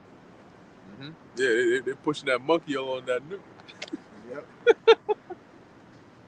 Reading on, it says, but these two things shall come to thee in a moment, in one day, the loss of children and widowhood. Yeah, that destruction. Yeah. They shall come upon thee in their perfection, for the multitude of thy sorceries and for the great abundance of thine enchantments. Yeah, and that's what's going on. And as a matter of fact, that's the reason why a lot of these individuals can't see what's going on, because they're under a spell. They're under an enchantment. You know, this whole place is there's a blanket, right? Maybe it's in the chemtrails, maybe it's in the food, but there's a blanket of enchantments upon these people. You know, something that I noticed here about America is addiction. You know, you have a lot of like addiction jobs. Addiction is a very strong thing over here, and it's unusually strong because in other countries it's not really like that. But over here, anything you do, you try doing it once, try doing it twice, try doing it 3 times, and you're gonna see how it gets stuck. Even if it's as simple as a sleeping position, change the way you sleep. Go to sleep like once or twice in a certain position, and you'll notice you can't go to sleep without doing that. You run late one day and decide that, oh, I never tried this coffee shop before. You know, I'm running late. Let me grab something here real quick. Then the next day, you know, it wasn't too bad. Let me try it again. You're going to come back 2 months later on some, oh, let me just. And next thing you know, even if you have time, you skip breakfast to go and get it over there. So there's definitely something over here that you touch something once, you touch it twice, it becomes hard to stop. To add to your point, Dick, America is a very spiritually ugly place, and the people here are very spiritually ugly. Mm-hmm. So in other words, like, they have a lot of very negative characteristics when you deal with these people. They're very gluttonous, they're very self-willed, they're very prideful. All of the negative aspects that you can think of that people have, you're going to find it the worst and the most here in America, because this is the top dog. So people are situated here and they think that their shit don't stink. Mm-hmm. You know what I'm saying? And at the end of the day, you're going to find out that it does fucking stink. You stink. Yeah. You know what I'm saying? This place is dog shit at the end of the day. And when the Lord starts bringing these judgments, you're going to realize. You're going to realize that America is not everything that it's cracked up to be. Yeah. It's decorated with different things. That's why it says, by thy sorceries were all nations deceived. You know, and one of the main sorceries is pharmakia, dealing with drugs, dealing with addiction. America's the most drug addicted, pill addicted. You know, I know people that are addicted to Xanax right now. Yeah. You know, they can't sleep without this shit. They can't live without it. If they don't have it, they're gonna go into a seizure type shit. Mm-hmm. Xans, you know, different shit, Ozempic. Instead of going to the gym and learning to work out and actually have some discipline about you, no, you can just get Ozempic. Oh, there's side effects. Who cares? We'll find out 10 years from now when you get cancer. Right. You know. And they give you meds for that. And then we got something else for that too. That's it. So it's a level of addiction upon addiction upon addiction. And then what can you do with a country like this? It all has to be burned, man, at the end of the day. It all has to be completely incinerated, and we're going to start with a new, fresh earth. Mm-hmm. without the bullshit. America being gone from the earth is the best thing that can happen. Babylon being destroyed is the best thing that can happen. You know, even the bell from the church, right? See? Let it commence. Yep. But you know, you can use it to your advantage too, right? That's why they push the unproductive things upon people, because they know how addicting anything you start can be. But you can use it to your advantage. If you start to, it takes about 2 weeks to form a habit. So if you start doing something that's actually productive, and you're able to discipline yourself enough to stick by it for a week, 2 weeks, you can become addicted to actually doing the right things. You know, so there's always that balance to it all. But at the end of the day, you want to do that. Yeah. Also, too, remember that America is built on their philosophy is to make money, right? That's America's philosophy is money making. Hence, the name of Esau's, I believe his firstborn was Eliphaz, which means money is my God, right? Or my God is money, Yep. right? So Esau's whole mindset is all about making money. So when you live in a society that the goal is to make money, then you have to understand that doctors are not there for your health, right? Lawyers are not there for your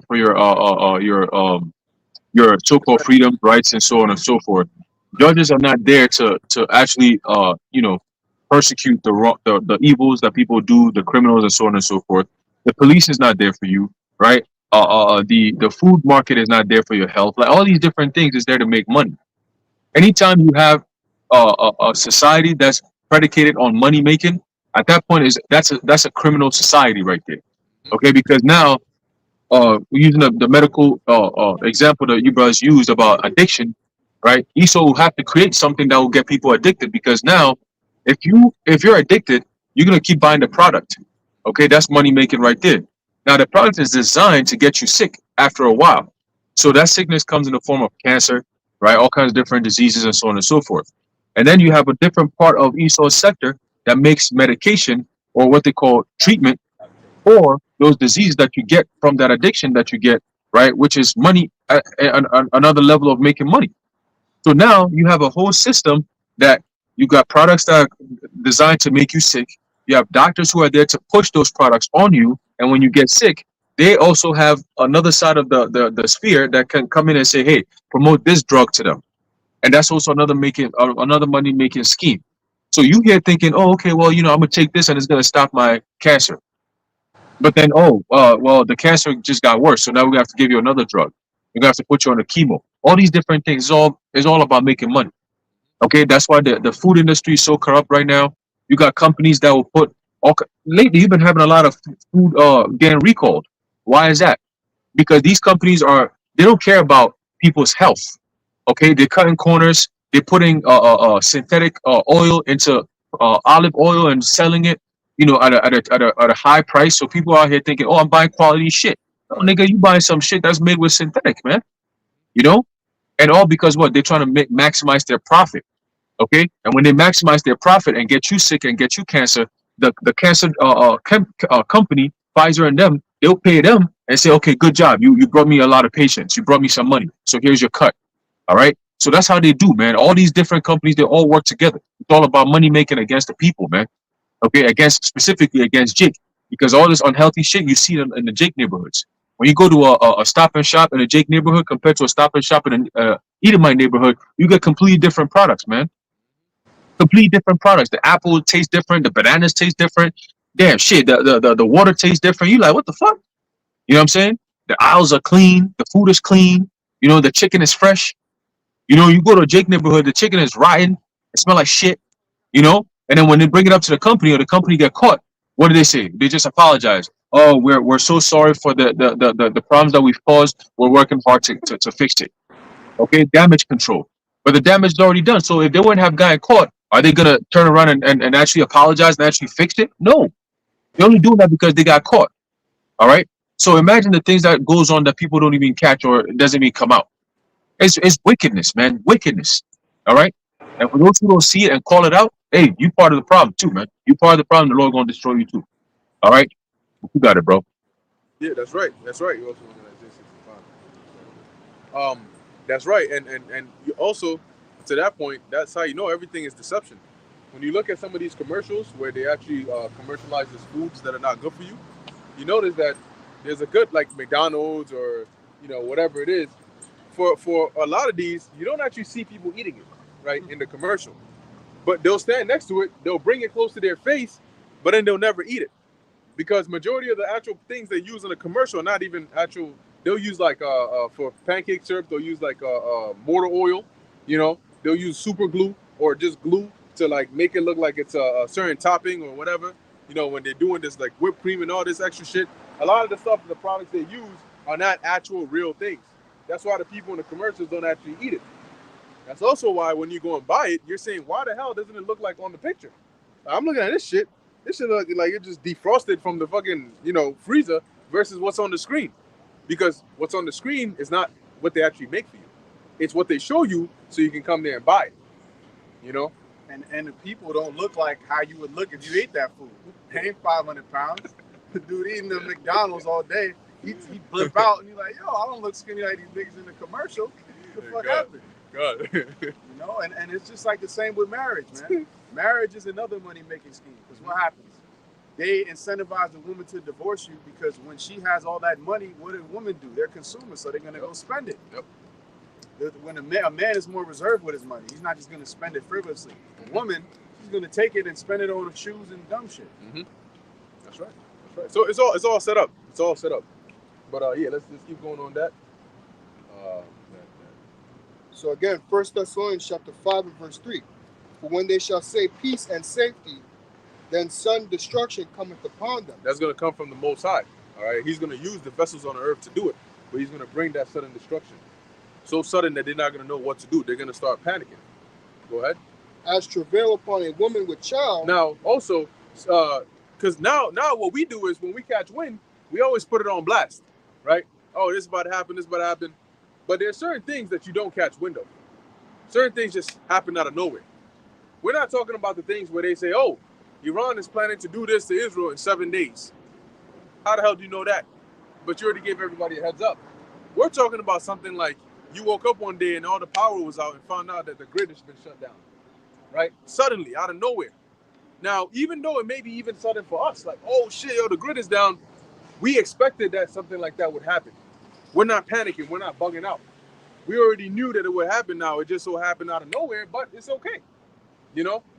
Versus somebody that this is like the furthest thing away from what they actually think about. And guess what? When that happens, it's funny, but people are still going to be worried about their worldly activities. Oh, am I going to get the job? How am I going to get to work? How am I going to do this? How am I going to do that? Because they don't see the bigger problem at hand. In their minds, they're just thinking, I can't continue to do my day-to-day activities without realizing your day-to-day activities are not going to matter in the few if this shit goes on. If there's an EMP, your concern is going to go from getting to work and back to now getting something to eat and protecting yourself and your family. Anyway. I'll read verse 3 again. Sir. For when they shall say peace and safety, then sudden destruction cometh upon them, as travail upon a woman with child, and they shall not escape. And they shall not escape. You see? That's the part right there. So when that sudden destruction comes, the Lord is saying here, right, via the Apostle Paul, it's going to be inescapable. It's going to be like running into a rat trap, and then the cage closes on you. And now you just got to deal with whatever it is. Okay? Verse 4. But ye, brethren, are not in darkness, that day should overtake you as a thief. Right. So we're not going to be overtaken because we're aware. Right? We're aware of what's coming. We're not going to be losing our minds in shock. We already know and anticipated that something like this was going to happen. Go ahead. Ye are all children of the light and children of the day. So here's an example, right? Somebody that is preparing and is aware that, hey, there's talks about like a winter storm that's coming. You already got you already got flashlights, you already got water, you already got, things prepared. Maybe you got some heater, some portable generator, and you got it already. So even if it happens without you, it happens randomly, you're not going to be overtaken because you're like, okay, cool, I'm going to just head back and, put my plan in more. All right, I got this, I'm going to set up. But for somebody who had no clue that it was coming, they're going to be like, oh, shit. I don't even know what I'm gonna do. And as time goes on, it's gonna get worse for them because all the things they didn't think about are gonna start affecting them now, right? Now they didn't think about having food, canned goods or whatever, so now they get hungry and then they remember, oh shit, I don't even have food. The lights go on, the sun went down, it's dark, I don't even have light. I don't have water. I can't do this. I can't do that. And then the problems start piling up. And some people just get so much, they're just gonna start offing themselves. Yep. Yep. Because the shock part is for most people, the worst part for most people is not knowing what's going on. Right? Because when it happens, like you said, there's two different sides. Us, we know what's happening, right? We understand, okay, here it is. All right, we've been waiting for this. It just happened. All right, let's get it. Now we know what we're doing. This is what we've been preparing for. Most people have no idea what the hell is even happening. So the first question is, what is going on? You're lost when shit goes down, and now you asking what is going on. You're done. The game is over with, right? It's like your enemy pulls up on you, and they knock down the door, and you out there. You just wake up like you barely know what's going on. You trying to find your glasses and shit. But if you know who's behind that door knocking and shit, you're not looking for your glasses. You going out the window and out. You out of there. Fuck the glasses. You out of there because you know. These niggas is here. You know what I'm saying?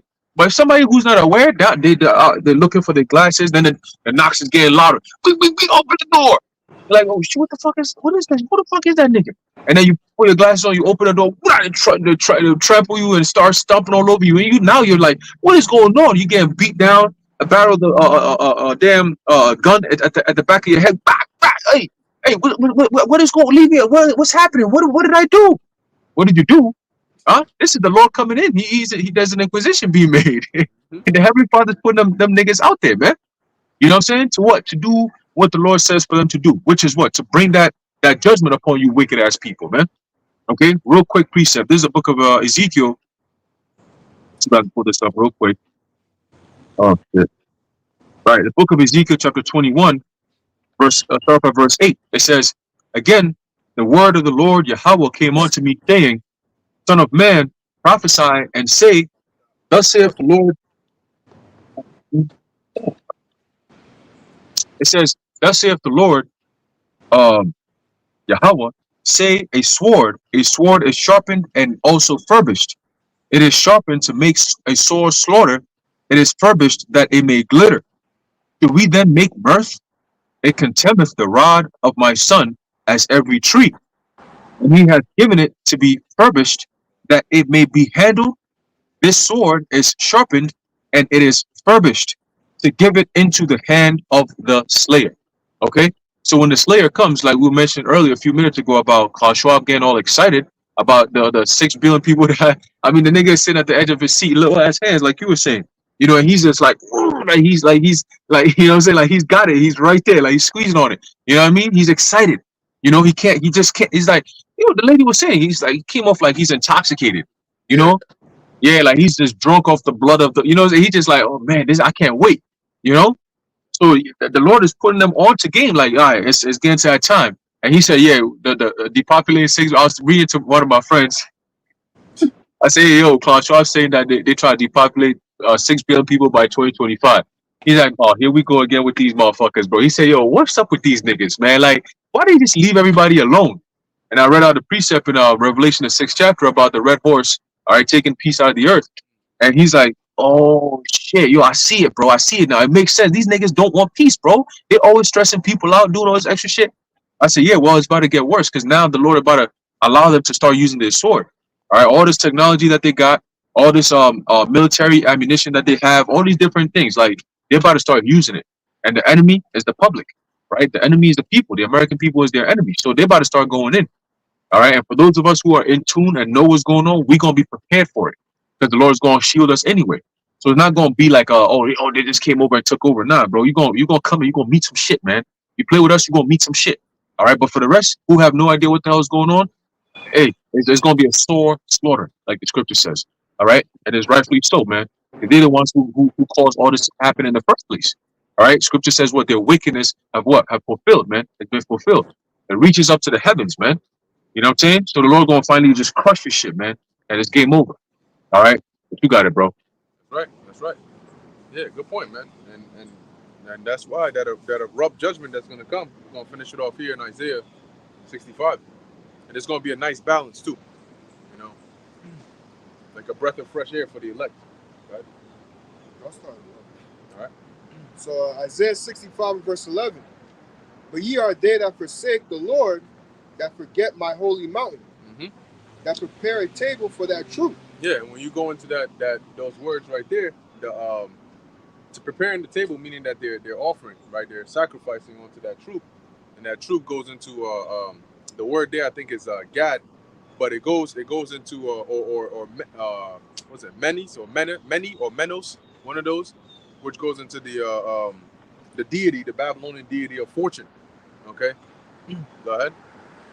That furnish the drink offering unto that number. Yeah, that number also goes into that I think it's that same God, but it's also around the concept of fortune and luck, you know.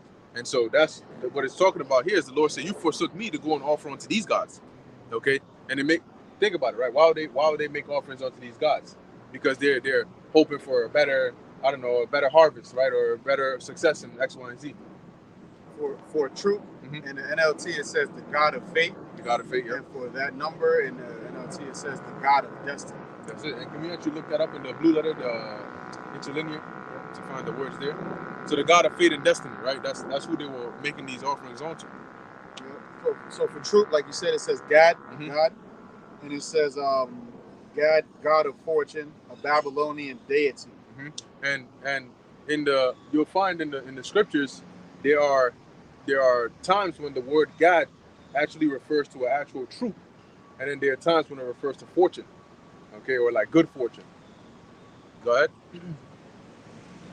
And when you look onto that number, right, it says it would be Manya, Manya. The way it pronounced here, it says Mene, or Menai, fate or fortune, a god of fate who the Jews worship in Babylonia. There you go.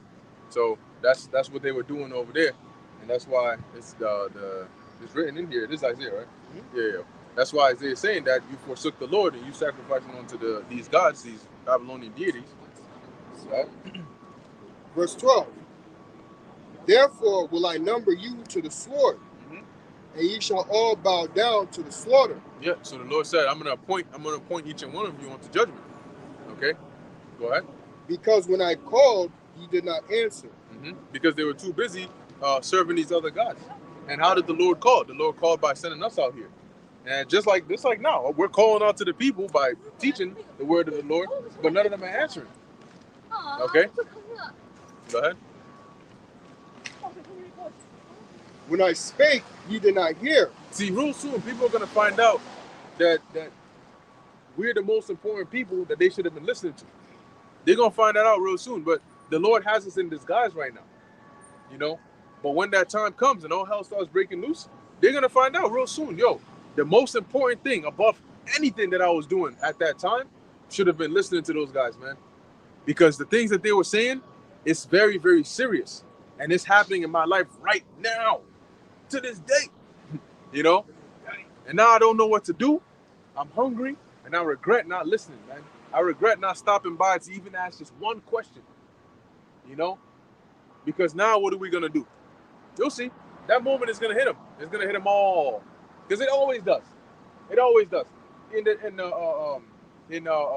even in the book of Lamentations, you know, it talks about that. But in our history, it's always been in the time when the calamity comes, and then post the calamity, in retrospect, right, when we're reflecting, then we mention, oh, Lord, we should have listened to your prophets. Exactly what they said is what happened. You know, you brought this wrath upon us. Same thing is going to happen now. Go ahead. Again, when I called, you did not answer. When I spake, you did not hear. See, and that's by way of us coming out here, right? When the Lord is speaking through us, but people are not hearing it. They don't give a damn. It's funny, right? It's ironic that the thing that you give a least damn about is going to be the most important thing. In fact, the thing that can save your life. What level of regret do you think is going to hit these people when they hit that? They feel that moment of realization that, wait a minute, the guy gave me a key, and I threw that shit into the ocean somewhere.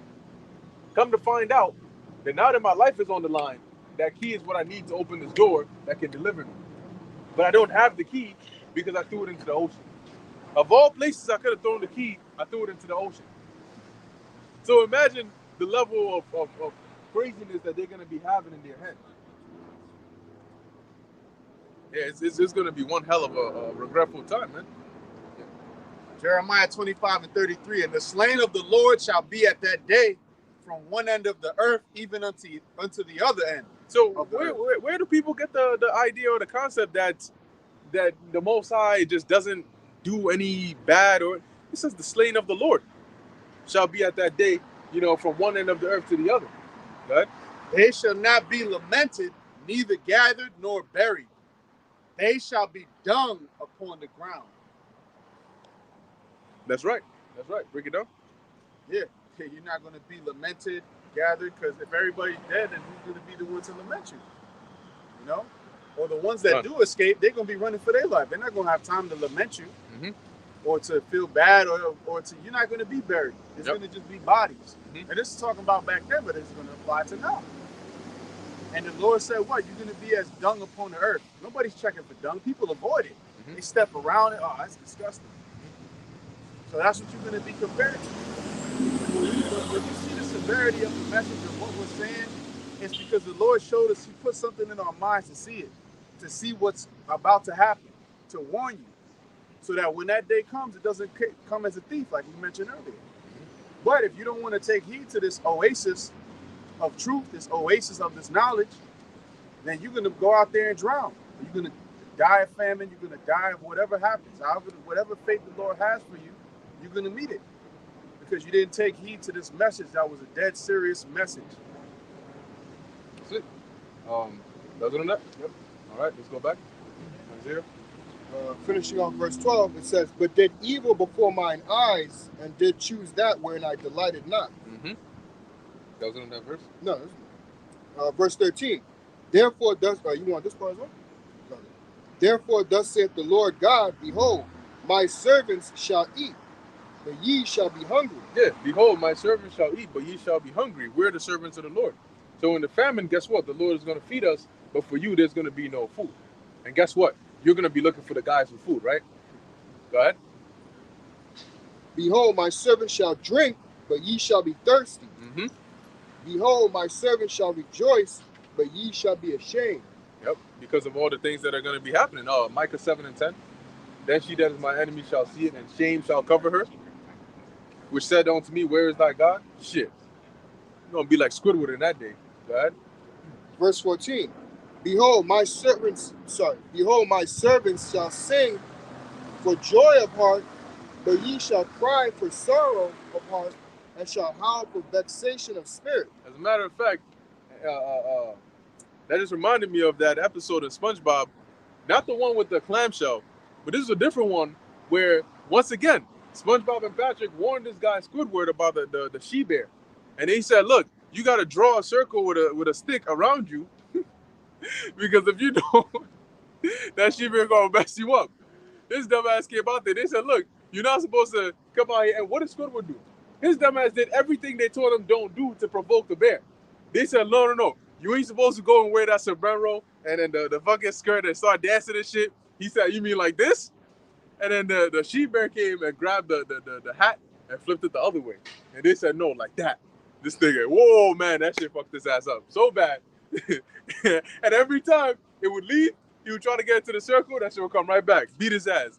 He had broken tentacles, you know what I'm saying, broken nose, everything, you know? And as he's trying to make it to the circle, the shit comes back. So he just kept going round after round after round after round after round. And that's these people right here. That's what it's going to be like for them. You know, first you done got messed up in the forest with the clamshell, and you didn't listen. You went and provoked the Lord even more, and now you got that she-bear on your ass. That's what these people are going to be going through, man. And we're going to be in that circle just hey, man, hey, sin in all its various ways, right? Go ahead. Go handle that. But anyway, yeah, that's pretty much it on that. You got anything? All right, perfect. So we're going to here. Lord willing, that was edifying to the elect. In closing, we want to give all praises, honor, and glory to Yahweh, Bahasham, Yahweh Shai, Bahasham, Rakah Kodash. Until next time, Shalom. Shalom to the elect. Shalom. Yabashim Yashabraktam. Shalom.